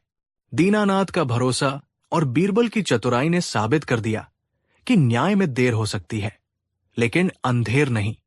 धोबी ने सोचा था कि वो सिलाई करके अपने पाप को छिपा लेगा, लेकिन वही एक धागा उसके गले का फंदा बन गया। हमें हमेशा अपनी मेहनत की कमाई पर ही भरोसा करना चाहिए, क्योंकि दूसरे का हच मारकर कमाया गया धन कभी सुख नहीं देता, बल्कि वो इंसान को विनाश की ओर ले जाता है। कहानी 4। आगरा से कुछ कोस दूर एक छोटा सा गांव था, हरिपुर। ये गांव अपनी हरियाली और मेहनती किसानों के लिए जाना जाता था। इसी गांव में माधव नाम का एक किसान रहता था। माधव स्वभाव से बहुत ही सीधा साधा और ईश्वर से डरने वाला इंसान था। उसके पास थोड़ी सी जमीन थी, जिस पर खेती करके वो अपने परिवार का पेट पालता था। माधव की दुनिया बहुत छोटी थी। उसकी पत्नी, 2 बच्चे और उसका खेत। वो दिन भर कड़ी धूप में पसीना बहाता और शाम को रूखी सूखी रोटी खाकर चैन की नींद सोता। लेकिन कहते हैं न कि वक्त हमेशा एक जैसा नहीं रहता। एक साल गांव में भयंकर सूखा पड़ा, आसमान से आग बरसने लगी और जमीन प्यास से तड़क गई। माधव की खड़ी फसल आंखों के सामने सूख कर बर्बाद हो गई। घर में अनाज का एक दाना नहीं बचा। और मुसीबत कभी अकेले नहीं आती। उसी साल माधव की बेटी, जो अब विवाह योग्य हो चुकी थी, उसकी शादी की चिंता भी उसे सताने लगी। गांव में एक ही सहारा था, सेठ धनीराम। सेठ धनीराम नाम का तो धनी था, लेकिन दिल का बहुत ही गरीब और नीच था। वो गांव का सबसे बड़ा साहूकार था। उसकी तोंद जितनी बाहर निकली थी, उसकी नीयत उतनी ही अंदर से काली थी। वो मीठा बोलकर किसानों को कर्ज देता, लेकिन उसके बही खाते में ऐसा जादू था कि किसान का कर्ज कभी खत्म ही नहीं होता था। ब्याज पर ब्याज लगाकर वो लोगों की जमीनें हड़प लेता था। माधव मजबूर होकर कांपते कदमों से सेठ धनीराम की हवेली पर पहुंचा। सेठ अपनी गद्दी पर बैठा हुक्का गुड़गुड़ा रहा था। माधव ने अपनी पगड़ी उतारकर सेठ के पैरों में रख दी और कहा कि सेठ जी, मुझ पर दया करे, फसल बर्बाद हो गई है और बेटी की शादी सिर पर है। मुझे कुछ पैसों की सख्त जरूरत है। अगली फसल आते ही मैं एक एक पाई चुका दूंगा। सेठ धनीराम ने अपनी धूर्त आंखों से माधव को देखा। वो जानता था कि माधव की जमीन बहुत उपजाऊ है। उसकी नजर बहुत पहले से उस जमीन पर थी। सेठ धनीराम ने मीठी आवाज में कहा, अरे माधव भाई, तुम तो अपने ही आदमी हो। पगड़ी पैरों में क्यों रखते हो, बताओ कितने पैसे चाहिए। माधव ने 500 सोने की मोहरों की मांग की। सेठ ने तुरंत मुनीम से पैसे दिलवा दिए, लेकिन शर्त यह रखी कि अगर 1 साल के अंदर पैसा नहीं लौटाया तो जमीन सेठ की हो जाएगी। माधव के पास कोई चारा नहीं था। उसने अंगूठा लगा दिया। माधव ने पैसे लिए और अपनी बेटी की शादी धूमधाम से की। उसके बाद उसने दिन रात एक कर दिया। वो सुबह सूरज निकलने से पहले खेत पर जाता और चांद निकलने के बाद घर लौटता। उसने अपनी भूख मारी, अपनी जरूरतें मारी, ताकि वो सेठ का कर्ज चुका सके। ईश्वर ने भी उसकी मेहनत देखी और अगली फसल बहुत शानदार हुई। माधव ने फसल बेची और मूलधन के साथ ब्याज जोड़कर पूरी रकम जमा कर ली। उसका मन बहुत हल्का महसूस कर रहा था। वो तुरंत पोटली लेकर सेठ धनीराम के पास जाने के लिए निकला। लेकिन उस दिन सेठ अपनी हवेली पर नहीं था। माधव को पता चला कि सेठ गांव के बाहर वाले रास्ते से शहर की ओर जा रहा है। माधव दौड़ता हुआ गया और गांव के बाहर एक पुराने बरगद के पेड़ के नीचे उसे सेठ धनीराम मिल गया। सेठ अपनी बग्घी में बैठा आराम कर रहा था। माधव ने कहा, सेठ जी राम राम, मैं आपके पास ही आ रहा था। ये लीजिए आपका पूरा कर्ज, ब्याज समेत। अब मैं कर्ज मुक्त हुआ। सेठ धनीराम ने इधर उधर देखा। दोपहर का समय था। रास्ता सुनसान था। दूर दूर तक कोई इंसान नहीं था, सिर्फ वो पुराना बरगद का पेड़ खड़ा था। सेठ के मन में लालच का सांप फन फैलाकर बैठ गया। उसने सोचा, यहां कोई गवाह नहीं है।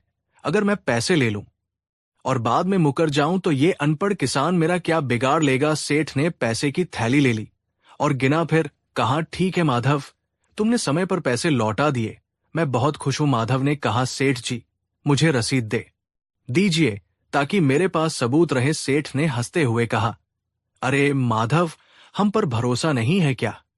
अभी मैं सफर में हूं, मेरे पास बही खाता और कलम नहीं है। तुम घर जाओ, मैं शहर से लौटकर तुम्हारे नाम के आगे चुकता लिख दूंगा। तुम तो जानते हो धनीराम की जुबान पत्थर की लकीर है। भोला भाला माधव सेठ की बातों में आ गया। उसने सोचा कि इतना बड़ा आदमी झूठ क्यों बोलेगा। उसने सेठ के पैर छुए और खुशी खुशी घर लौट आया। उसे लगा कि उसके सिर से पहाड़ उतर गया है। 3 महीने बीत गए। माधव अपनी जिंदगी में मगन था। अचानक एक दिन सेठ धनीराम का मुनीम 2 लठैतों के साथ माधव के घर पहुंचा। मुनीम ने चिल्लाकर कहा, ओ माधव, बाहर निकल, सेठ जी ने बुलाया है। तेरा कर्ज चुकाने की तारीख निकल गई है। अब तेरी जमीन कुर्क होगी। माधव के पैरों तले जमीन खिसक गई। उसने कहा, ये क्या कह रहे हो मुनीम जी? मैंने तो 3 महीने पहले ही सेठ जी को बरगद के पेड़ के नीचे पूरा पैसा दे दिया था। मुनीम ने कहा, झूठ मत बोल, हमारे बही खाते में तेरा कर्ज अभी भी खड़ा है। चल पंचायत में। माधव रोता बिलखता सेठ की हवेली पहुंचा। वहां गांव की पंचायत बैठी थी। सेठ धनीराम ने मगरमच्छ के आंसू बहाते हुए कहा, पंचों देखिए, इस कलयुग को मैंने इस गरीब की मदद की, अपनी बेटी की शादी के लिए पैसे दिए, और आज ये बेईमान कह रहा है कि इसने पैसे लौटा दिए। अगर लौटाए होते तो रसीद कहाँ है? गवाह कौन है? माधव गिड़गिड़ाता रहा कि सेठ जी भगवान से डरिए, मैंने उस बरगद के पेड़ के नीचे आपके हाथ में थैली दी थी। सेठ ने गुस्से का नाटक किया और कहा, कौन सा पेड़, कब दिए पैसे? मैं तो उस दिन शहर में था ही नहीं। ये आदमी झूठ बोल रहा है ताकि मेरी रकम हजम कर सके। चूंकि माधव के पास न कोई रसीद थी और न कोई गवाह, पंचायत भी कुछ नहीं कर सकी। सबूतों के अभाव में फैसला सेठ के पक्ष में जाने वाला था। माधव समझ गया कि गांव में उसे न्याय नहीं मिलेगा। उसने तय किया कि वो शहंशाह अकबर के दरबार में जाएगा। माधव आगरा पहुंचा। लाल किले के दीवाना में बादशाह अकबर का दरबार सजा हुआ था। माधव ने रोते हुए अपनी पूरी कहानी बादशाह को सुनाई। अकबर ने गंभीर होकर कहा कि सेठ धनीराम को हाजिर किया जाए। अगले दिन सेठ धनीराम दरबार में आया। उसने महंगे कपड़े पहने थे और चेहरे पर वही कुटिल मुस्कान थी। अकबर ने पूछा, सेठ, ये किसान कहता है कि इसने तुम्हारा कर्ज चुका दिया है, क्या ये सच है? सेठ ने कहा, जहांपनाह, ये सरासर झूठ है। मैं एक इज्जतदार व्यापारी हूं। अगर इसने पैसे दिए होते तो मैं रसीद जरूर देता। इसके पास कोई सबूत नहीं है, ये सिर्फ मेरी रकम मारने के लिए कहानी बना रहा है। अकबर ने माधव की तरफ देखा। माधव की आंखों में सच्चाई थी, लेकिन कानून सबूत मांगता है। अकबर दुविधा में पड़ गए। एक तरफ एक गरीब के आंसू थे, दूसरी तरफ एक व्यापारी का तर्क। अकबर ने अपनी नजरों को अपने सबसे चतुर मंत्री की ओर घुमाया और कहा, बीरबल, अब तुम ही इस मामले का सच सामने लाओ। दूध का दूध और पानी का पानी करो।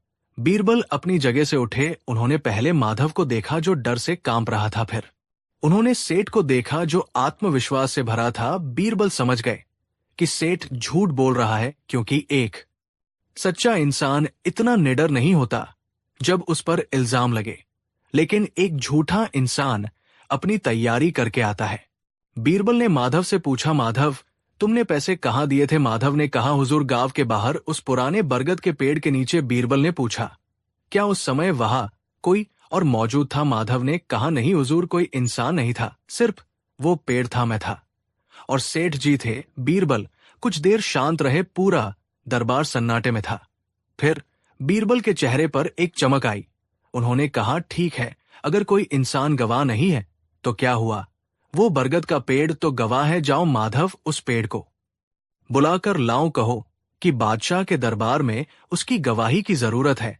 ये सुनकर दरबार में हंसी के फव्वारे छूट पड़े। दरबारी एक दूसरे को देखने लगे कि पेड़ गवाही देने आएगा। बीरबल सठिया गए हैं क्या? सेठ धनीराम भी मन ही मन हंसने लगा कि वाह, बीरबल तो मूर्ख निकला, अब तो मैं आसानी से जीत जाऊंगा। माधव भी हैरान था। उसने कहा, लेकिन हुजूर, पेड़ कैसे चल सकता है? वो मेरी बात कैसे सुनेगा? बीरबल ने सख्ती से कहा, ये मेरा हुक्म है, जाओ और पेड़ से कहो कि बीरबल ने बुलाया है। अगर वो ना आए तो उसकी एक डाल तोड़कर ले आना। जाओ। माधव बेमन से सिर झुकाकर दरबार से निकल गया। उसे लगा कि अब सब खत्म हो गया। माधव के जाने के बाद बीरबल ने कार्यवाही रोकी नहीं। वह अपनी जगह पर बैठे रहे और दूसरे काम निपटाने लगे। सेठ धनीराम वही खड़ा था। समय बीतता गया। 1 घंटा, 2 घंटे। सेठ धनीराम खड़ा खड़ा थक गया था। उसे भूख और प्यास लगने लगी थी।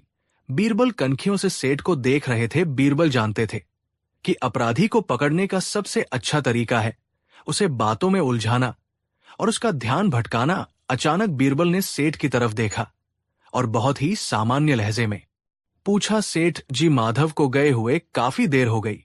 क्या आपको लगता है कि वो अब तक उस पेड़ के पास पहुंच गया होगा? सेठ धनीराम, जो खड़ा खड़ा बोर हो रहा था और जिसका ध्यान पूरी तरह से अपनी जीत पर था, बिना सोचे समझे बोल पड़ा, अरे नहीं हुजूर, वो पेड़ तो यहां से बहुत दूर है। वो गांव के बाहर वाले तिराहे पर है। वहां पहुंचने में तो अभी उसे कम से कम आधा घंटा और लगेगा। वो इतनी जल्दी वापस नहीं आ सकता। जैसे ही सेठ के मुंह से ये शब्द निकले, बीरबल की आंखों में बिजली सी कौंधी। बीरबल मुस्कुराए, एक ऐसी मुस्कान जिसने सेठ के दिल की धड़कन रोक दी। बीरबल ने जोरदार आवाज में कहा, रुको मुनीम, ये बात नोट कर लो। सेठ घबरा गया और बोला, क्या क्या हुआ हुजूर? बीरबल ने कहा, सेठ, तुमने अभी कहा कि तुमने पैसे नहीं लिए। तुमने कहा कि तुम उस दिन वहां थे ही नहीं। फिर तुम्हें कैसे पता कि माधव किस पेड़ की बात कर रहा है? और तुम्हें यह कैसे पता कि वो पेड़ कहाँ है और वहां जाने में कितना समय लगता है? सेठ का पसीना छूटने लगा, उसका गला सूख गया। उसने हकलाते हुए कहा, वो तो हुजूर, मैं उस इलाके का साहूकार हूं, मुझे हर पेड़ का पता है। बीरबल ने कहा, झूठ मत बोलो सेठ। माधव ने सिर्फ बरगद का पेड़ कहा था। उसने ये नहीं बताया था कि वो पेड़ गांव के किस दिशा में है या कितनी दूर है, लेकिन तुमने बिना बताए ही बता दिया कि वो पेड़ तिराहे पर है और दूर है। इसका मतलब साफ है, तुम्हारे दिमाग में वो जगह और वो घटना एकदम ताजा है। तुम वहां मौजूद थे। पूरे दरबार में सन्नाटा छा गया। बादशाह अकबर भी बीरबल की इस चतुराई पर हैरान रह गए। सेठ धनीराम अब कांपने लगा था। उसके पास कोई जवाब नहीं था। उसका अपना ही बोला हुआ झूठ उसके गले का फंदा बन गया था। थोड़ी देर बाद माधव दरबार में वापस आया। वो बहुत निराश था। उसने कहा, हुजूर, माफ कर दीजिए, मैंने पेड़ से बहुत मिन्नतें की, लेकिन वो नहीं आया। लोग मुझे पागल समझ रहे थे। बीरबल अपनी जगह से उठे और माधव के कंधे पर हाथ रखा और कहा, माधव, उदास मत हो, तुम्हारे पेड़ ने गवाही दे दी है। माधव ने हैरानी से पूछा, क्या? लेकिन वो तो आया ही नहीं। बीरबल ने कहा, वो शरीर से नहीं आया, लेकिन उसकी आत्मा ने इस बेईमान सेठ की जुबान से सच उगलवा दिया। बीरबल ने बादशाह अकबर को पूरी घटना बताई कि कैसे सेठ ने पेड़ की सही लोकेशन और दूरी बताकर ये कबूल कर लिया कि वो उस जगह को जानता है जहां लेन देन हुआ था। अकबर का चेहरा गुस्से से लाल हो गया। उन्होंने सेठ धनीराम की ओर देखा और कहा, धनीराम, एक गरीब किसान जो अपना पेट काटकर तुम्हारा कर्ज चुकाता है, तुम उसे ही लूटने चले थे। तुम्हारी इस हरकत ने इंसानियत को शर्मसार किया है। सेठ धनीराम बादशाह के पैरों में गिर गया और गिड़गिड़ाने लगा, माफ कर दीजिए, जहां अपना लालच ने मेरी मति भ्रष्ट कर दी थी। अकबर ने फैसला सुनाया कि माफी गलती की होती है, गुनाह की नहीं, और तुमने गुनाह किया है। बादशाह ने हुक्म सुनाया कि सेठ धनीराम को तुरंत माधव का कर्ज माफ करने का लिखित प्रमाण देना होगा। माधव को मानसिक पीड़ा देने के बदले सेठ को उसे 100 सोने की मोहरें हर्जाने के रूप में देनी होंगी और धोखेबाजी के जुर्म में सेठ को 5 साल के लिए कारावास में डाला जाए, ताकि भविष्य में कोई साहूकार किसी गरीब को ठगने की हिम्मत न करे। माधव की आंखों से खुशी के आंसू बहने लगे। उसने बीरबल के पैर पकड़ लिए और कहा, दीवान जी, आपने सिर्फ मेरा घर नहीं बचाया, आपने मेरा विश्वास बचाया है। आज मुझे यकीन हो गया कि जब तक आप जैसे लोग हैं, गरीबों का कोई बाल भी बाका नहीं कर सकता। तो दोस्तों, देखा आपने, झूठ के पाव नहीं होते, लेकिन सच का रास्ता कभी कभी टेढ़ा जरूर होता है। बीरबल ने साबित कर दिया कि गवाह सिर्फ इंसान नहीं होते, कभी कभी हमारी अपनी जुबान और हमारा अपना डर ही हमारे खिलाफ सबसे बड़ा गवाह बन जाता है। सेठ धनीराम ने सोचा था कि वो पेड़ बोल नहीं सकता, इसलिए उसका राज राज ही रहेगा, लेकिन वो भूल गया था कि बीरबल के सामने पत्थरों से भी सच बुलवाने की कला है। इस कहानी से हमें 3 बड़ी सीख मिलती है। पहली, ये कि ईमानदारी का फल हमेशा मीठा होता है। माधव ने ईमानदारी से पैसा चुकाया, इसलिए अंत में जीत उसी की हुई। दूसरी, ये कि लालच बुरी बला है। सेठ के लालच ने न सिर्फ उसके पैसे डुबोए, बल्कि उसकी इज्जत और आजादी भी छीन ली। और तीसरी, ये कि बुद्धि बल से बड़ी है। जहां सबूत काम न आए, वहां दिमाग का सही इस्तेमाल बाजी पलट सकता है। अगर आपके जीवन में भी कभी ऐसी मुसीबत आए जहां कोई रास्ता ना दिखे, तो घबराइए मत, शांत दिमाग से सोचिए, क्योंकि हर ताले की चाबी उसी के आसपास छिपी होती है, जैसे सेठ के झूठ की चाबी उसी के शब्दों में छिपी थी। आपको बीरबल का ये न्याय कैसा लगा? क्या आप भी किसी ऐसे पेड़ को जानते हैं जिसने गवाही दी हो? हमें कमेंट में जरूर बताएं। अगर ये कहानी आपके दिल को छू गई हो तो वीडियो को लाइक करें और अपने दोस्तों के साथ शेयर करें। ऐसी ही अद्भुत कहानियों के लिए हमारे चैनल को सब्सक्राइब करना न भूले। मिलते हैं अगली कहानी में, तब तक के लिए जय हिंद। कहानी 5। ये वाकया है गर्मियों की एक दोपहर का। आगरा का लाल किला अपनी पूरी शानो शौकत के साथ खड़ा था। बादशाह अकबर का दरबार लगा हुआ था। हवा में इत्र की खुशबू थी और दरबारी संजीदगी से बैठे थे। तभी दरबार के मुख्य द्वार पर एक शोर सुनाई दिया। पहरेदारों ने बादशाह को सूचित किया कि एक बहुत ही पेचीदा मामला आया है, जिसे सुलझाना स्थानीय काजी के बस की बात नहीं रही। बादशाह ने इजाजत दी और दरबार में 3 लोग दाखिल हुए। सबसे आगे एक महिला थी। उसका नाम सुमित्रा था। वो देखने में किसी अच्छे घर की लग रही थी, लेकिन उसके कपड़े फटे पुराने थे और बालों में धूल जमी थी। उसकी आंखों में एक अजीब सा खालीपन था, जैसे वो किसी गहरे सदमे में हो। वो कुछ बोल नहीं रही थी, बस शून्य में घूरे जा रही थी। उसकी गोद में 5 साल का एक प्यारा सा बच्चा था, जो डर के मारे अपनी मां के गले से चिपका हुआ था। सुमित्रा के पीछे 2 आदमी खड़े थे, और यही इस कहानी का असली पेंच था। पहला आदमी था सेठ करोड़ीमल। वो शहर का एक नामी और अमीर व्यापारी था। उसने रेशमी कपड़े पहने थे, उंगलियों में सोने की अंगूठियां थी और चेहरे पर एक घमंड था। दूसरा आदमी था रघु। वो एक साधारण मजदूर था। उसके कपड़े पसीने से भीगे थे, हाथ खुरदरे थे और आंखों में बेबसी और आंसू थे। दोनों ही आदमी एक ही दावा कर रहे थे कि सुमित्रा उनकी पत्नी है और वो बच्चा उनका बेटा है। बादशाह अकबर ने पहले सेठ करोड़ीमल को अपनी बात कहने का मौका दिया। सेठ करोड़ीमल ने हाथ जोड़कर लेकिन एक नाटकीय अंदाज में कहा कि जहांपनाह, ये औरत मेरी पत्नी है और ये बच्चा मेरा वारिस है। 3 साल पहले ये मानसिक रूप से बीमार हो गई थी और घर से भाग गई थी। मैंने इसे ढूंढने में जमीन आसमान एक कर दिया। आज मुझे पता चला कि ये इस गरीब मजदूर रघु के पास है। ये मजदूर मेरी पत्नी की बीमारी का फायदा उठाकर उसे अपने पास रखे हुए है ताकि वह मेरे बच्चे को चुरा सके और भविष्य में मेरी जायदाद में हिस्सा मांग सके। मैं आपसे विनती करता हूं कि मेरी पत्नी और मेरे बच्चे को मुझे सौंपा जाए और इस मजदूर को कड़ी सजा दी जाए। सेठ की बात सुनकर दरबार में कानाफूसी शुरू हो गई। सेठ की बातें तर्कसंगत लग रही थी।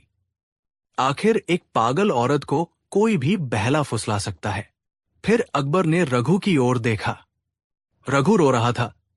उसने कांपते हुए होठों से कहा कि हुजूर, ये सेठ झूठ बोल रहा है। सुमित्रा मेरी पत्नी है। हम गरीब जरूर हैं, लेकिन हम बहुत खुश थे। कुछ साल पहले गांव में मेला लगा था।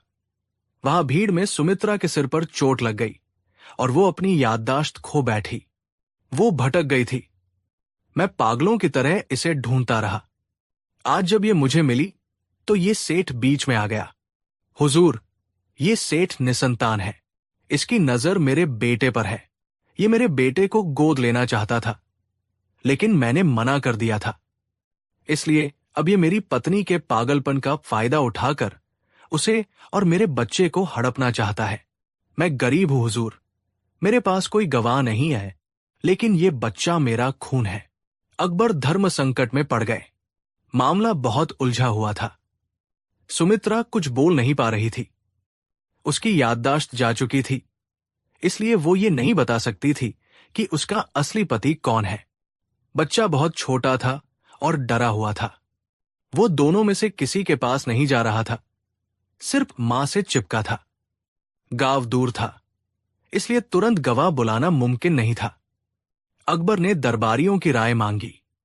ज्यादातर दरबारियों का कहना था कि बच्चे और महिला को सेठ करोड़ीमल को सौंप देना चाहिए। उनका तर्क था कि एक अमीर आदमी ही बीमार पत्नी और बच्चे की अच्छी परवरिश कर सकता है। रघु जैसा गरीब मजदूर एक पागल औरत और बच्चे को कैसे पालेगा? लेकिन अकबर का दिल नहीं मान रहा था। न्याय अमीरी और गरीबी देखकर नहीं किया जाता। अकबर ने अपनी नजरों को बीरबल की ओर घुमाया। बीरबल, जो अब तक खामोशी से दोनों आदमियों के चेहरे के भाव पत रहे थे, अपनी जगह से उठे।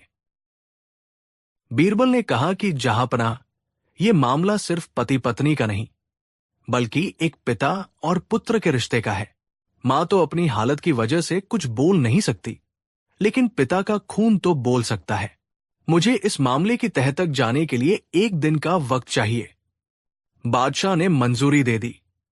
सुमित्रा और बच्चे को शाही मेहमान खाने में रखा गया। सेठ और रघु को अलग अलग कमरों में निगरानी में रखा गया। अगली सुबह दरबार फिर सजा। बीरबल ने एक अजीबोगरीब तैयारी कर रखी थी। दरबार के बीचों बीच एक जल्लाद खड़ा था, जिसके हाथ में एक बड़ा सा कोड़ा हंटर था। बीरबल ने सिपाहियों को आदेश दिया कि बच्चे को दरबार में लाया जाए। बच्चा आया। वो अभी भी डरा हुआ था। फिर बीरबल ने सेठ करोड़ीमल और रघु को बुलाया। बीरबल ने गंभीर आवाज में कहा कि हमने कल पूरी रात जांच पड़ताल की। हमें पता चला है कि यह बच्चा, जिसे तुम दोनों अपना बेटा बता रहे हो, यह कोई साधारण बच्चा नहीं है। शाही ज्योतिषियों ने बताया है कि इस बच्चे की कुंडली में एक बहुत बड़ा दोष है। यह बच्चा भविष्य में सल्तनत के लिए खतरा बन सकता है। और इतना ही नहीं, कल रात इस बच्चे ने शाही बागीचे में खेलते हुए बादशाह के सबसे पसंदीदा और कीमती फूल को तोड़ दिया है। सेठ करोड़ीमल और रघु दोनों हैरान थे। बीरबल ने आगे कहा कि मुकल कानून के मुताबिक शाही संपत्ति को नुकसान पहुंचाने की सजा बहुत सख्त है। चूंकि बच्चा नासंभ है, इसलिए उसे जान से तो नहीं मारा जाएगा, लेकिन उसे सबके सामने 50 कोड़े मारे जाएंगे। ये सुनते ही दरबार में सन्नाटा छा गया। 50 कोड़े, वो भी 5 साल के बच्चे को? ये तो उस बच्चे की जान ले लेगा। बीरबल ने जल्लाद को इशारा किया। जल्लाद ने कोड़ा हवा में लहराया। सटाक की आवाज से पूरा दरबार गूंज उठा। बीरबल ने दोनों दावेदारों की आंखों में देखा और कहा कि तुम दोनों दावा करते हो कि तुम इसके पिता हो। कानून के मुताबिक अगर बेटा सजा का हकदार है तो पिता उसे बचा नहीं सकता। सजा तो मिलेगी। अब तुम दोनों अपनी अपनी जगह खड़े रहो और सजा पूरी होने दो। जैसे ही जल्लाद बच्चे की तरफ बढ़ा, बच्चा डर के मारे चीख पड़ा। तभी एक आवाज आई, रुको। ये आवाज सेठ करोड़ीमल की नहीं थी। ये आवाज रघु की थी। रघु दौड़कर जल्लाद के पैरों में गिर गया। वो फूट फूट कर रोने लगा। रघु ने चिल्लाते हुए कहा कि नहीं हुजूर, ऐसा मत करो। ये बच्चा कोमल है। ये एक कोड़ा भी बर्दाश्त नहीं कर पाएगा। ये मर जाएगा। अगर इसने गलती की है तो इसकी सजा मुझे दे दो। मैं इसका पिता हूं। मेरी चमड़ी उधेड़ दो। मुझे सो कोड़े मार लो। मुझे जान से मार दो, लेकिन मेरे बेटे को हाथ मत लगाओ। मैं अपना दावा वापस लेता हूं। अगर इस बच्चे को बचाने का यही तरीका है कि मैं इसे सेठ को सौंप दूं, तो मैं तैयार हूं। इसे सेठ को दे दो। वो अमीर है। वो इसे बचा लेगा। बस मेरे बच्चे को मत मारो। रघु का दर्द, उसकी तड़प और अपने बच्चे के लिए उसका बलिदान देखकर दरबार में मौजूद हर शख्स की आंखें नम हो गई। दूसरी तरफ सेठ करोड़ीमल अपनी जगह पर खड़ा था। उसके चेहरे पर चिंता तो थी, लेकिन वो आगे नहीं आया। उसने बीरबल से कहा कि दीवान जी, कानून तो कानून है। अगर बच्चे ने गलती की है तो उसे सुधारना जरूरी है। मैं बाद में इसका अच्छे हकीम से इलाज करवा दूंगा, लेकिन मैं शाही हुक्म की नाफरमानी कैसे कर सकता हूं? बीरबल के चेहरे पर एक मुस्कान आ गई। उन्होंने जल्लाद को रुकने का इशारा किया। बीरबल ने रघु को उठाया और गले लगा लिया। बीरबल ने बादशाह अकबर की ओर मुड़कर कहा कि जहांपनाह, असली पिता मिल गया। अकबर ने पूछा कि बीरबल, साफ साफ बताओ। बीरबल ने समझाया कि जहांपनाह, एक पिता अपने बच्चे को अपनी आंखों के सामने दर्द में तड़पता हुआ नहीं देख सकता। रघु ने न सिर्फ अपने बच्चे की सजा खुद लेने की पेशकश की, बल्कि अपने बच्चे की जान बचाने के लिए उसने अपना दावा छोड़ने तक की बात कह दी। यही सच्चा पितृत्व है। दूसरी तरफ सेठ करोड़ीमल के लिए यह बच्चा सिर्फ एक वारिस या जायदाद का हिस्सा था। उसे बच्चे के दर्द से ज्यादा कानून और अपनी इज्जत की परवाह थी। उसने सोचा कि अगर बच्चा कोड़े खा भी लेगा तो बाद में इलाज हो जाएगा, लेकिन जायदाद तो मिल जाएगी। सेठ करोड़ीमल का चेहरा पीला पड़ गया। उसका झूठ पकड़ा जा चुका था। बीरबल ने सख्ती से सेठ से पूछताछ की। डर के मारे सेठ ने सच उगल दिया। उसने कबूला कि सुमित्रा रघु की ही पत्नी है। सेठ को पता चला था कि सुमित्रा के पास एक पुराना लॉकेट है जो किसी राजघराने का है, जो शायद उसे बचपन में मिला था। और सेठ को लगा कि इस बच्चे के जरिए वो उस खजाने तक पहुंच सकता है। इसलिए उसने सुमित्रा की याददाश्त जाने का फायदा उठाया। बादशाह अकबर का गुस्सा 7वें आसमान पर था। उन्होंने सेठ करोड़ीमल को तुरंत गिरफ्तार करने का आदेश दिया। सेठ की सारी संपत्ति जब्त कर ली गई और उसे उम्र कैद की सजा सुनाई गई। बादशाह ने शाही हकीमों को सुमित्रा का इलाज करने का हुक्म दिया। शाही इलाज और रघु के प्यार से धीरे धीरे सुमित्रा की याददाश्त भी वापस आने लगी। अकबर ने रघु को ढेर सारे इनाम दिए और उसे इज्जत के साथ विदा किया। जाते वक्त रघु ने बीरबल के पैर छुए और कहा कि सरकार, आज आपने सिर्फ मेरे बेटे को नहीं बचाया, आपने एक पिता के विश्वास को बचाया है। बीरबल ने मुस्कुराते हुए कहा कि रघु, याद रखना, खून के रिश्ते कागजों के मोहताज नहीं होते। जो दर्द तुम्हारे दिल में उठा वही तुम्हारी सबसे बड़ी गवाही थी। सीख। दोस्तों, इस कहानी का अंत हमें एक बहुत गहरी बात सिखाता है। असली माता पिता वो नहीं होते जो बच्चे को जन्म देते हैं या जो बच्चे पर अपना हक जताते हैं। असली माता पिता वो होते हैं जो बच्चे के लिए अपना सब कुछ, यहां तक कि अपनी खुशियां और अपना अहंकार भी त्यागने को तैयार रहते हैं। सेठ करोड़ीमल के पास दौलत थी, ताकत थी, गवाह थे, लेकिन उसके पास वो ममता और वात्सल्य नहीं था जो एक पिता के दिल में होता है। बीरबल ने साबित कर दिया कि दुनिया की कोई भी दौलत खून के रिश्तों को नहीं खरीद सकती। अक्सर हम जीवन में बाहरी दिखावे और तर्कों में उलझ जाते हैं। जैसे दरबार के लोग सेठ की बातों में आ गए थे, लेकिन सच की पहचान हमेशा भावनाओं और त्याग से होती है। बीरबल का वो कोड़े वाला नाटक सिर्फ एक चाल नहीं थी, वो एक मनोवैज्ञानिक दर्पण था जिसमें दोनों आदमियों की असली सूरत दिखाई दे गई। कहानी 6। ये उन दिनों की बात है जब मुगल साम्राज्य की सीमाएं दूर दूर तक फैल चुकी थी। अकबर की न्यायप्रियता और बीरबल की बुद्धिमानी के किस्से व्यापारियों और मुसाफिरों के जरिए हर राज्य में पहुंच रहे थे। लेकिन मुगल सल्तनत की सीमा से सटा हुआ एक छोटा लेकिन समृद्ध राज्य था विजयपुर। विजयपुर के राजा थे राजा विक्रमजीत। राजा विक्रमजीत बहुत ही चतुर और महत्वाकांक्षी थे। उन्हें अपनी बुद्धिमानी पर बहुत घमंड था। जब भी वो अकबर की तारीफ सुनते तो उनके सीने पर सांप लौटने लगते। उन्हें लगता था कि अकबर की प्रसिद्धि सिर्फ बीरबल की वजह से है, और अगर बीरबल न हो तो अकबर कुछ भी नहीं है। राजा विक्रमजीत ने मन ही मन एक योजना बनाई। उन्होंने सोचा, मैं अकबर से युद्ध तो नहीं जीत सकता, लेकिन मैं उसे पूरी दुनिया के सामने नीचा जरूर दिखा सकता हूं। मैं एक ऐसी पहेली भेजूंगा जिसे बीरबल भी हल नहीं कर पाएगा। जब मुगल दरबार मेरी पहेली का जवाब नहीं दे पाएगा तो पूरी दुनिया में मेरी बुद्धि का डंका बजेगा और अकबर की सल्तनत की इज्जत मिट्टी में मिल जाएगी। ये सोचकर राजा विक्रमजीत ने अपने सबसे चतुर मंत्री को बुलाया और उसे एक गुप्त संदेश देकर आगरा के लिए रवाना किया। कुछ दिनों बाद आगरा के शाही दरबार में विजयपुर का दूत हाजिर हुआ। उसने रेशमी कपड़े पहने थे और उसके चेहरे पर एक अजीब सी अकड़ थी।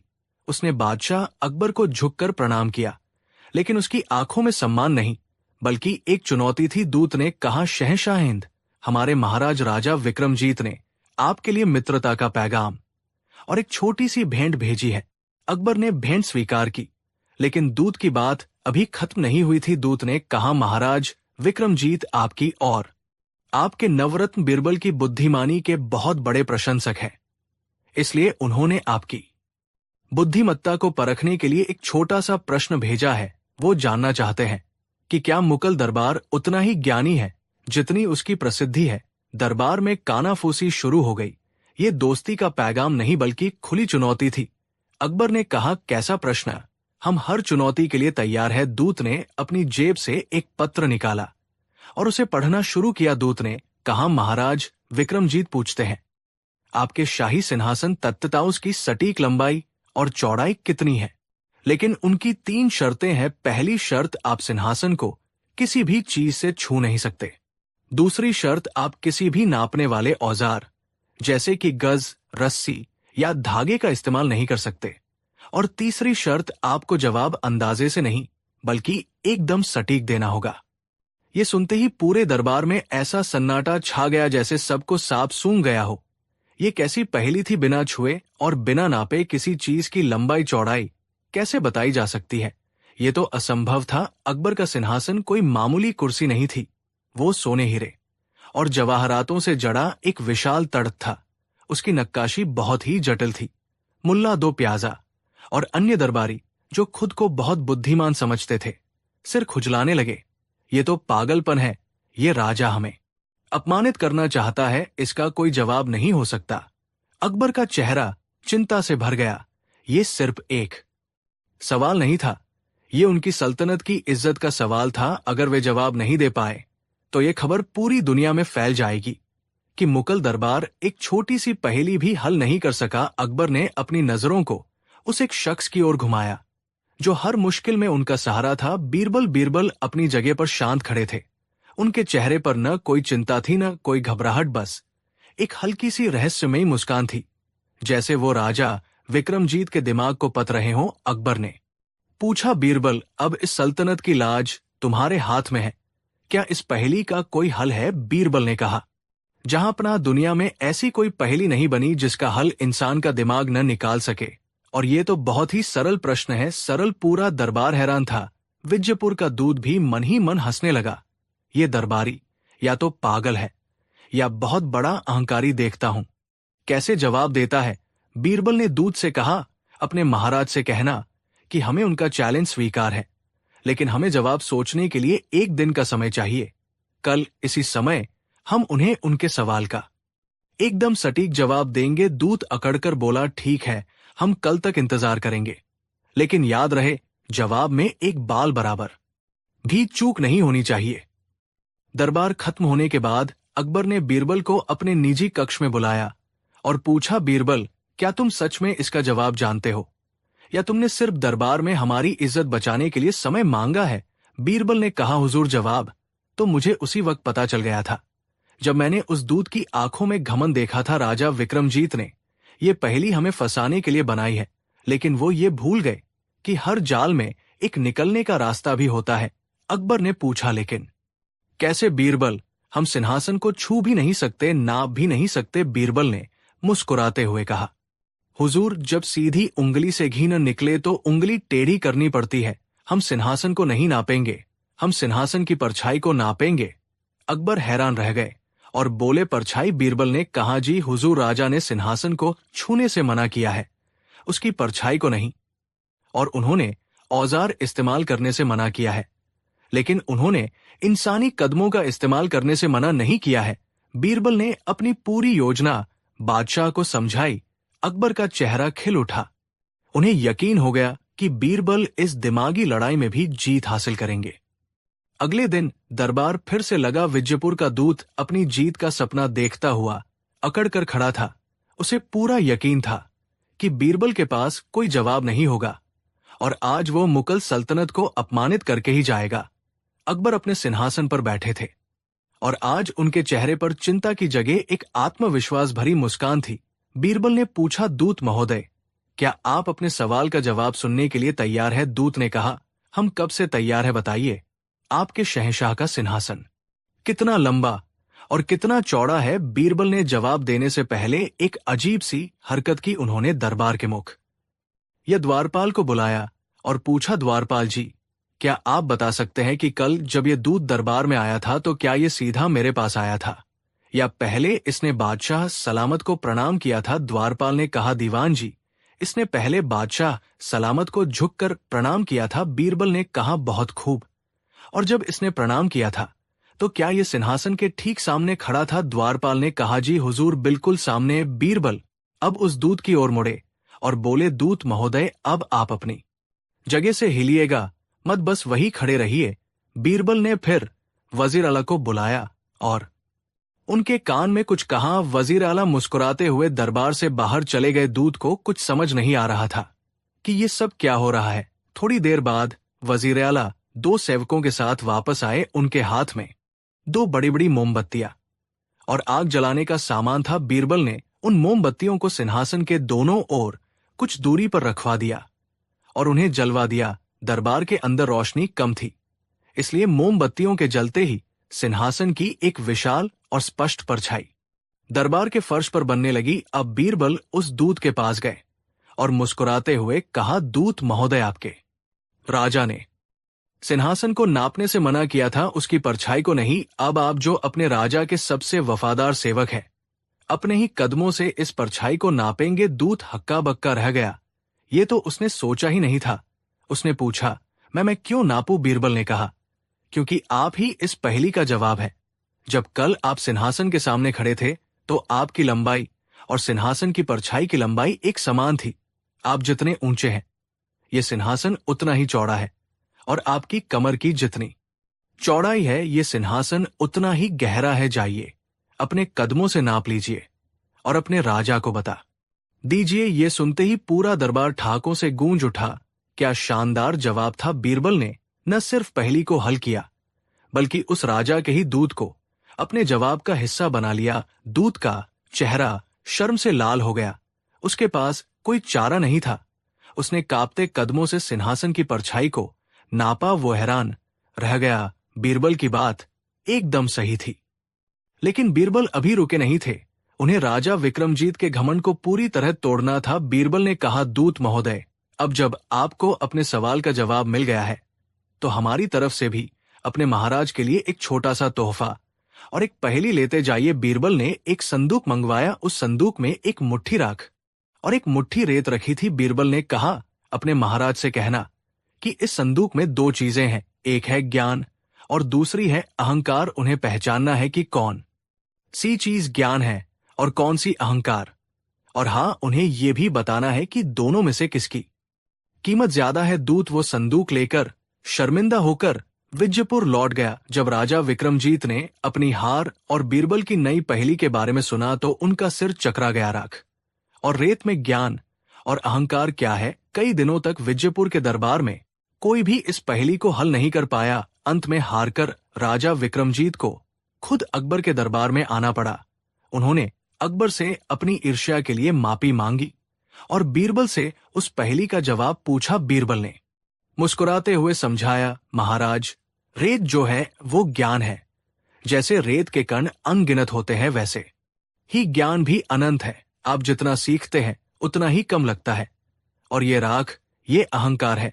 जब इंसान घमंड की आग में जलता है तो अंत में वह राख ही हो जाता है, उसकी कोई कीमत नहीं होती। इसलिए ज्ञान की कीमत हमेशा अहंकार से ज्यादा होती है।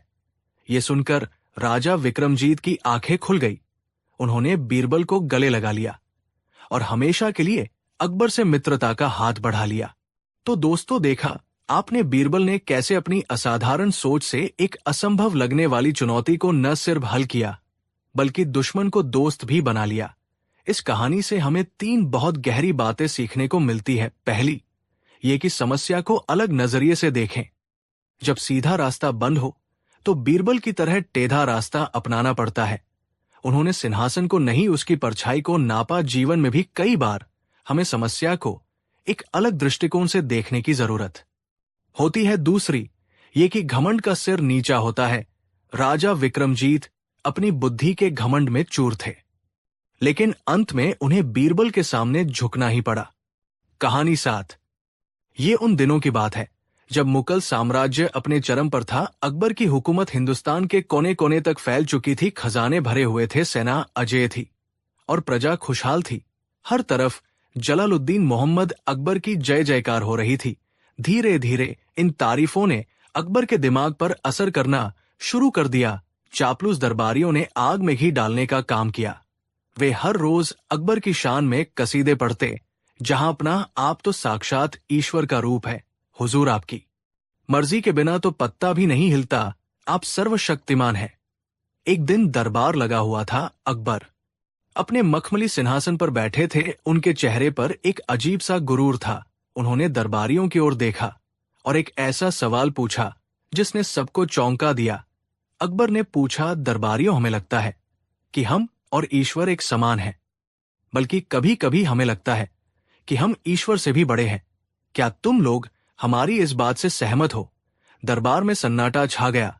ये ईशनिंदा थी, लेकिन बादशाह के सामने कौन जुबान खोले? चापलूस दरबारियों ने मौका देखा और जी हुजूरी शुरू कर दी। बिल्कुल, जहां अपना आप तो धरती के भगवान हैं, खुदा तो आसमान में है, लेकिन आप हमारे सामने है, आप ही हमारे पालनहार है। अकबर का सीना गर्व से चौड़ा हो गया। उन्होंने अपनी नजरों को बीरबल की ओर घुमाया, जो चुपचाप अपनी जगह पर खड़े मुस्कुरा रहे थे।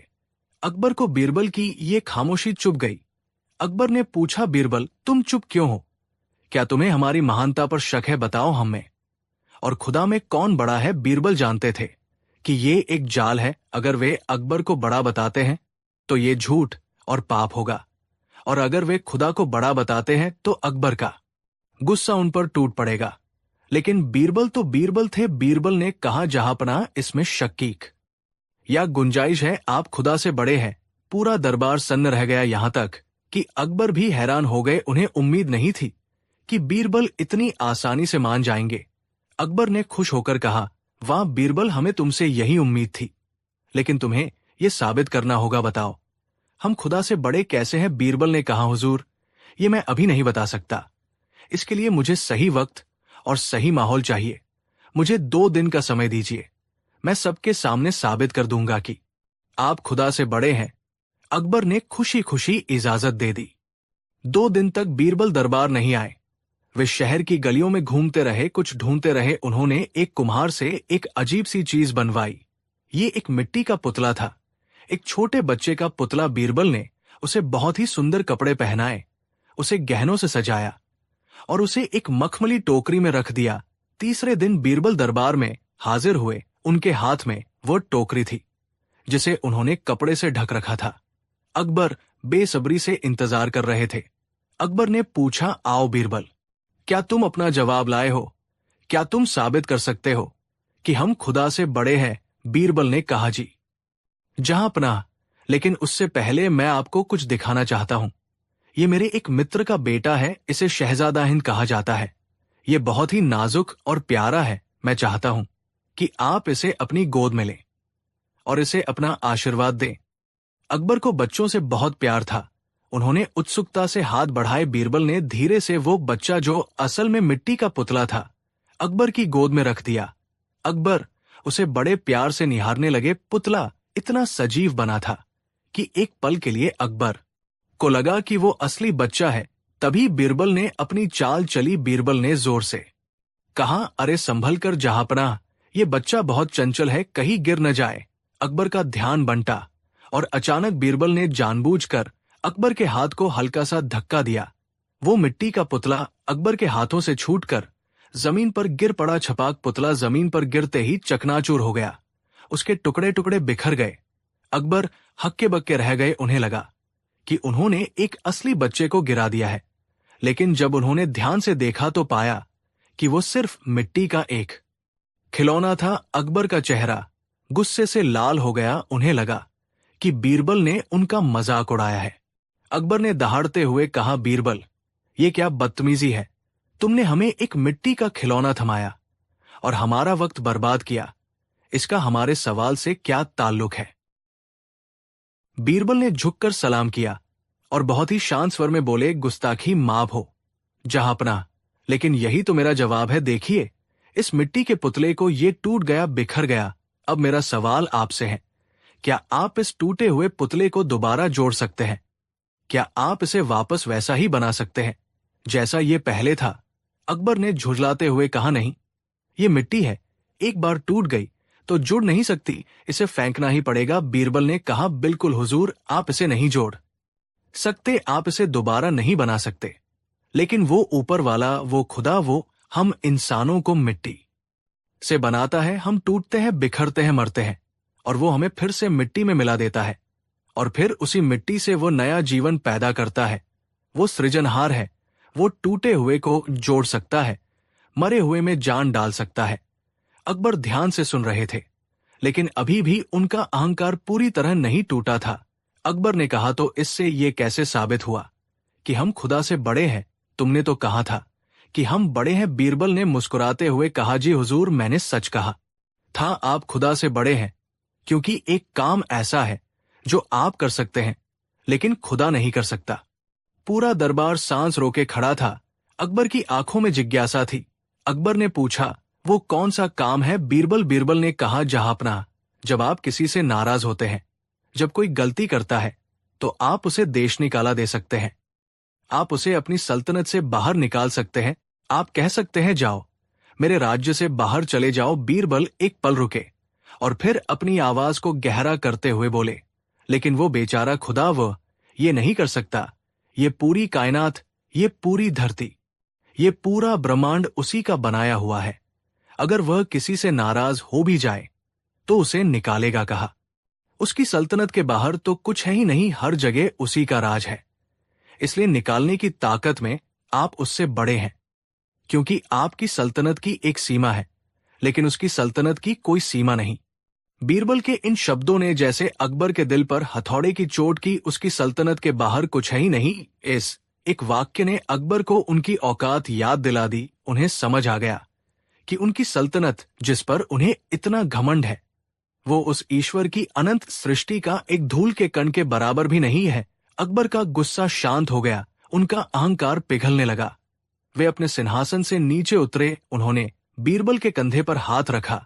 उनकी आंखों में अब गुस्सा नहीं बल्कि शर्मिंदगी और सम्मान था। अकबर ने कहा, बीरबल, आज तुमने हमारी आंखें खोल दी। हम अपनी झूठी शान में इतने अंधे हो गए थे कि हम ये भूल गए कि हम सिर्फ एक इंसान हैं।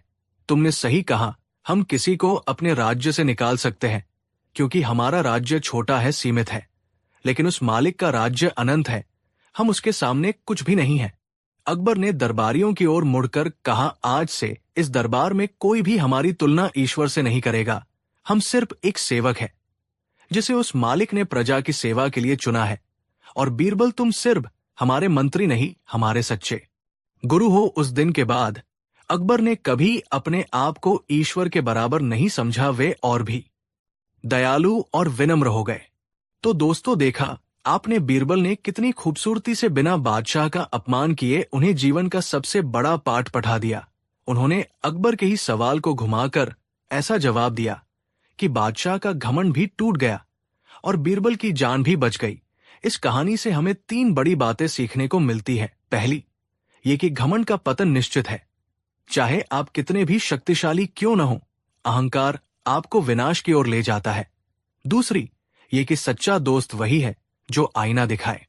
बीरबल चाहते तो चापलूसी करके इनाम पा सकते थे, लेकिन उन्होंने सच का रास्ता चुना और अपने दोस्त को गलत रास्ते पर जाने से रोका। और तीसरी, ये कि बुद्धि बल से बड़ी है। बीरबल ने तलवार नहीं उठाई, सिर्फ अपनी वाणी और तर्क से दुनिया के सबसे शक्तिशाली बादशाह को हरा दिया। आज के दौर में भी जब हम सफलता की सीढ़ियां चढ़ते हैं, तो अक्सर हमारे पैर जमीन छोड़ने लगते हैं। ऐसे में हमें बीरबल की ये कहानी याद रखनी चाहिए कि हम चाहे कितने भी बड़े बन जाएं, उस ऊपर वाले की कायनात में हम बहुत छोटे हैं। आपको बीरबल का ये जवाब कैसा लगा? क्या आपके पास भी कोई ऐसा किस्सा है जहां किसी ने अपनी बुद्धिमानी से घमंड तोड़ा हो? हमें कमेंट में जरूर बताएं। कहानी 8। दोस्तों, इतिहास गवाह है कि बादशाहों की सनक और उनकी जिद ने कई बार प्रजा को मुसीबत में डाला है। मुगल बादशाह अकबर अपनी न्यायप्रियता और बुद्धिमानी के लिए जाने जाते थे, लेकिन वे भी आखिर एक इंसान थे और इंसान का मन कभी भी बदल सकता है। आज की कहानी अकबर के जीवन के एक ऐसे अध्याय के बारे में है जिसे इतिहासकार अक्सर भूल जाते हैं।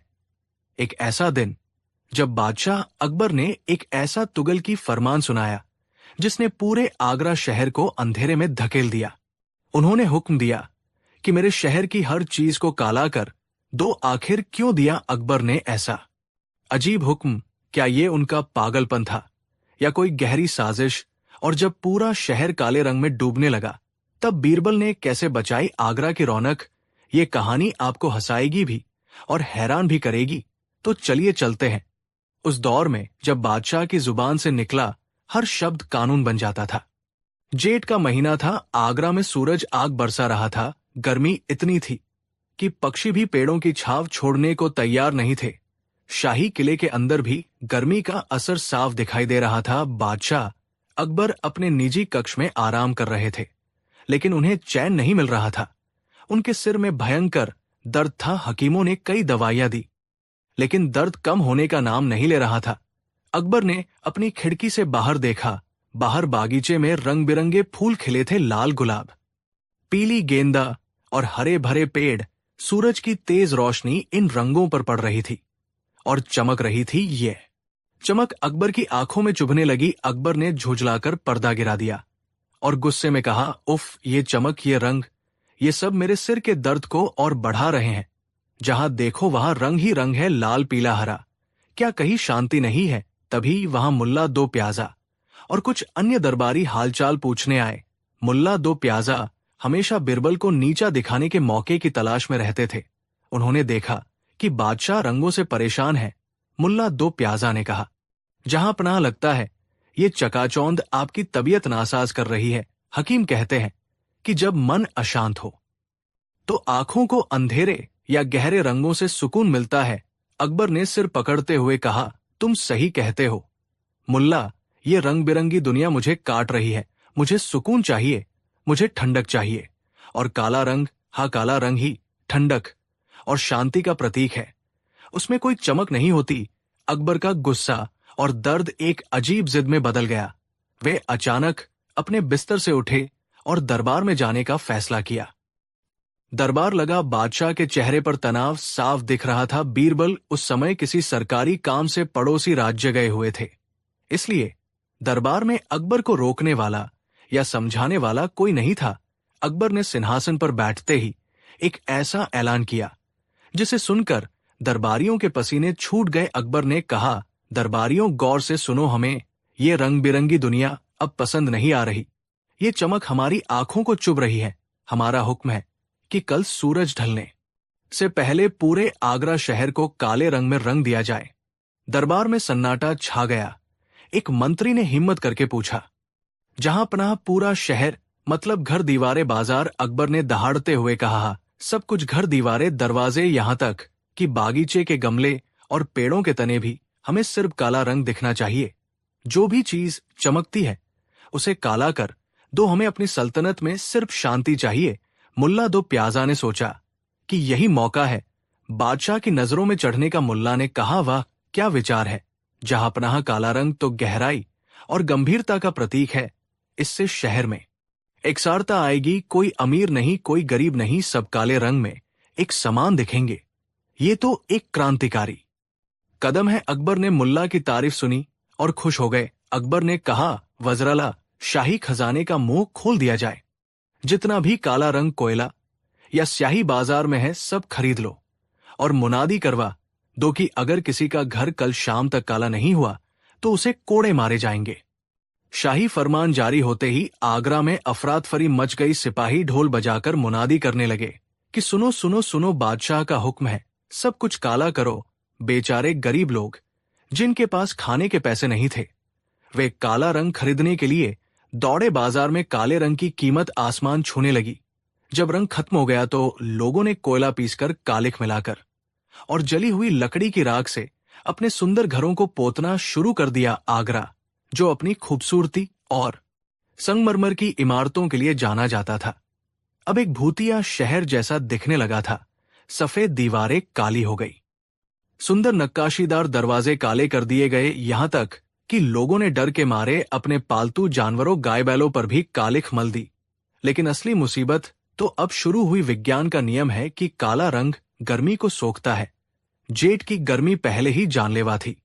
अब जब पूरा शहर काला हो गया तो आगरा एक भट्टी की तरह तपने लगा। दीवारों से आग निकलने लगी, घरों के अंदर रहना मुश्किल हो गया। लोग गर्मी से बेहाल होकर सड़कों पर आ गए, लेकिन सड़कें भी काली थी और तवे की तरह जल रही थी। बच्चे रो रहे थे, बुजुर्ग बीमार पड़ रहे थे। पक्षियों ने शहर छोड़ दिया क्योंकि पेड़ों के तने भी काले और गर्म हो चुके थे। मुल्ला दो प्याजा, जिन्होंने इस विचार का समर्थन किया था, अब खुद अपने काले रंग के महल में पसीने से तरबतर बैठे थे। लेकिन बादशाह के डर से कोई कुछ बोल नहीं पा रहा था। शहर के एक कोने में रामदीन नाम का एक चित्रकार रहता था। वो बहुत सुंदर चित्र बनाता था और रंगों से उसे प्यार था। उसकी रोजी रोटी उसी से चलती थी। जब सिपाहियों ने उसे हुक्म दिया कि वो अपने सारे रंग फेंक दे और सिर्फ काले रंग का इस्तेमाल करे तो वो रो पड़ा। रामदीन ने कहा, हुजूर, अगर मैं सिर्फ काला रंग इस्तेमाल करूंगा तो फूल कैसे बनाऊंगा, इंद्रधनुष कैसे बनाऊंगा, मेरी कला मर जाएगी। सिपाही ने उसे धक्का दिया और कहा, कला गई भाड़ में, अगर जान प्यारी है तो काला रंग उठा। रामदीन ने रोते हुए अपनी रंग बिरंगी तस्वीरों पर कालिख पोत दी। उसकी आंखों के सामने उसकी दुनिया उजड़ रही थी। 2 दिन बाद बीरबल अपने दौरे से वापस लौटे। जैसे ही उन्होंने आगरा की सीमा में प्रवेश किया, वे हैरान रह गए। उन्हें लगा कि शायद वे रास्ता भटक गए हैं और किसी श्रापित नगर या शमशान में आ गए हैं। जहां तक नजर जाती थी सब कुछ काला और डरावना था। बीरबल ने अपने घोड़े को रोका और एक राहगीर से पूछा, भाई, ये कौन सा शहर है और यहां मातम क्यों मनाया जा रहा है? क्या कोई महामारी फैली है? राहगीर ने बीरबल को पहचाना और रोते हुए बोला, दीवान जी, आप आ गए, हमें बचा लीजिए। ये कोई मातम नहीं, ये बादशाह का हुक्म है। उन्होंने सब कुछ काला करवा दिया है। गर्मी से हमारे बच्चे मर रहे हैं, हमारा दम घुट रहा है। बीरबल ने पूरा माजरा समझा। उन्होंने देखा कि लोग गर्मी से तड़प रहे हैं। उन्होंने रामदीन चित्रकार को देखा जो अपनी काली हो चुकी दुकान के बाहर बैठा शून्य में घूर रहा था। बीरबल का दिल पसीज गया। वे समझ गए कि ये अकबर की कोई जिद है जिसे मुल्ला दो प्याजा जैसे लोगों ने हवा दी है। बीरबल ने सोचा लोहे को लोहा काटता है और जिद को अक्ल। बादशाह को सीधे समझाने का कोई फायदा नहीं होगा, उन्हें इस काले रंग की हकीकत का एहसास कराना होगा। अगले दिन दरबार लगा। बादशाह अकबर अपने काले रंग के सिंहासन पर बैठे थे, जिसे हाल ही में रंगा गया था। दरबार की दीवारें काली थी, पर्दे काले थे, पूरा दरबार एक अंधेरी गुफा जैसा लग रहा था। गर्मी इतनी थी कि बड़े बड़े पंखे भी काम नहीं कर रहे थे। तभी बीरबल ने दरबार में प्रवेश किया और बीरबल को देखते ही सबकी आंखें फटी की फटी रह गई। जहां पूरा दरबार काले कपड़ों में था, वही बीरबल ने चमचमाता हुआ दूधिया सफेद लिबास पहन रखा था। उनके सिर पर सफेद पगड़ी थी और गले में मोतियों की सफेद माला। उस काले दरबार में बीरबल पूर्णिमा के चांद की तरह चमक रहे थे। अकबर ने बीरबल को देखा और उनका पारा चढ़ गया। अकबर ने गुस्से में कहा, बीरबल, ये क्या गुस्ताखी है? क्या तुम्हें हमारा हुक्म नहीं मिला? हमने कहा था कि सब कुछ काला होना चाहिए और तुम यहां सफेद कपड़े पहनकर हमारी आंखों में चुभने चले आए। बीरबल ने बहुत ही शांति से झुककर सलाम किया और कहा, जहांपनाह, गुस्ताखी माफ हो।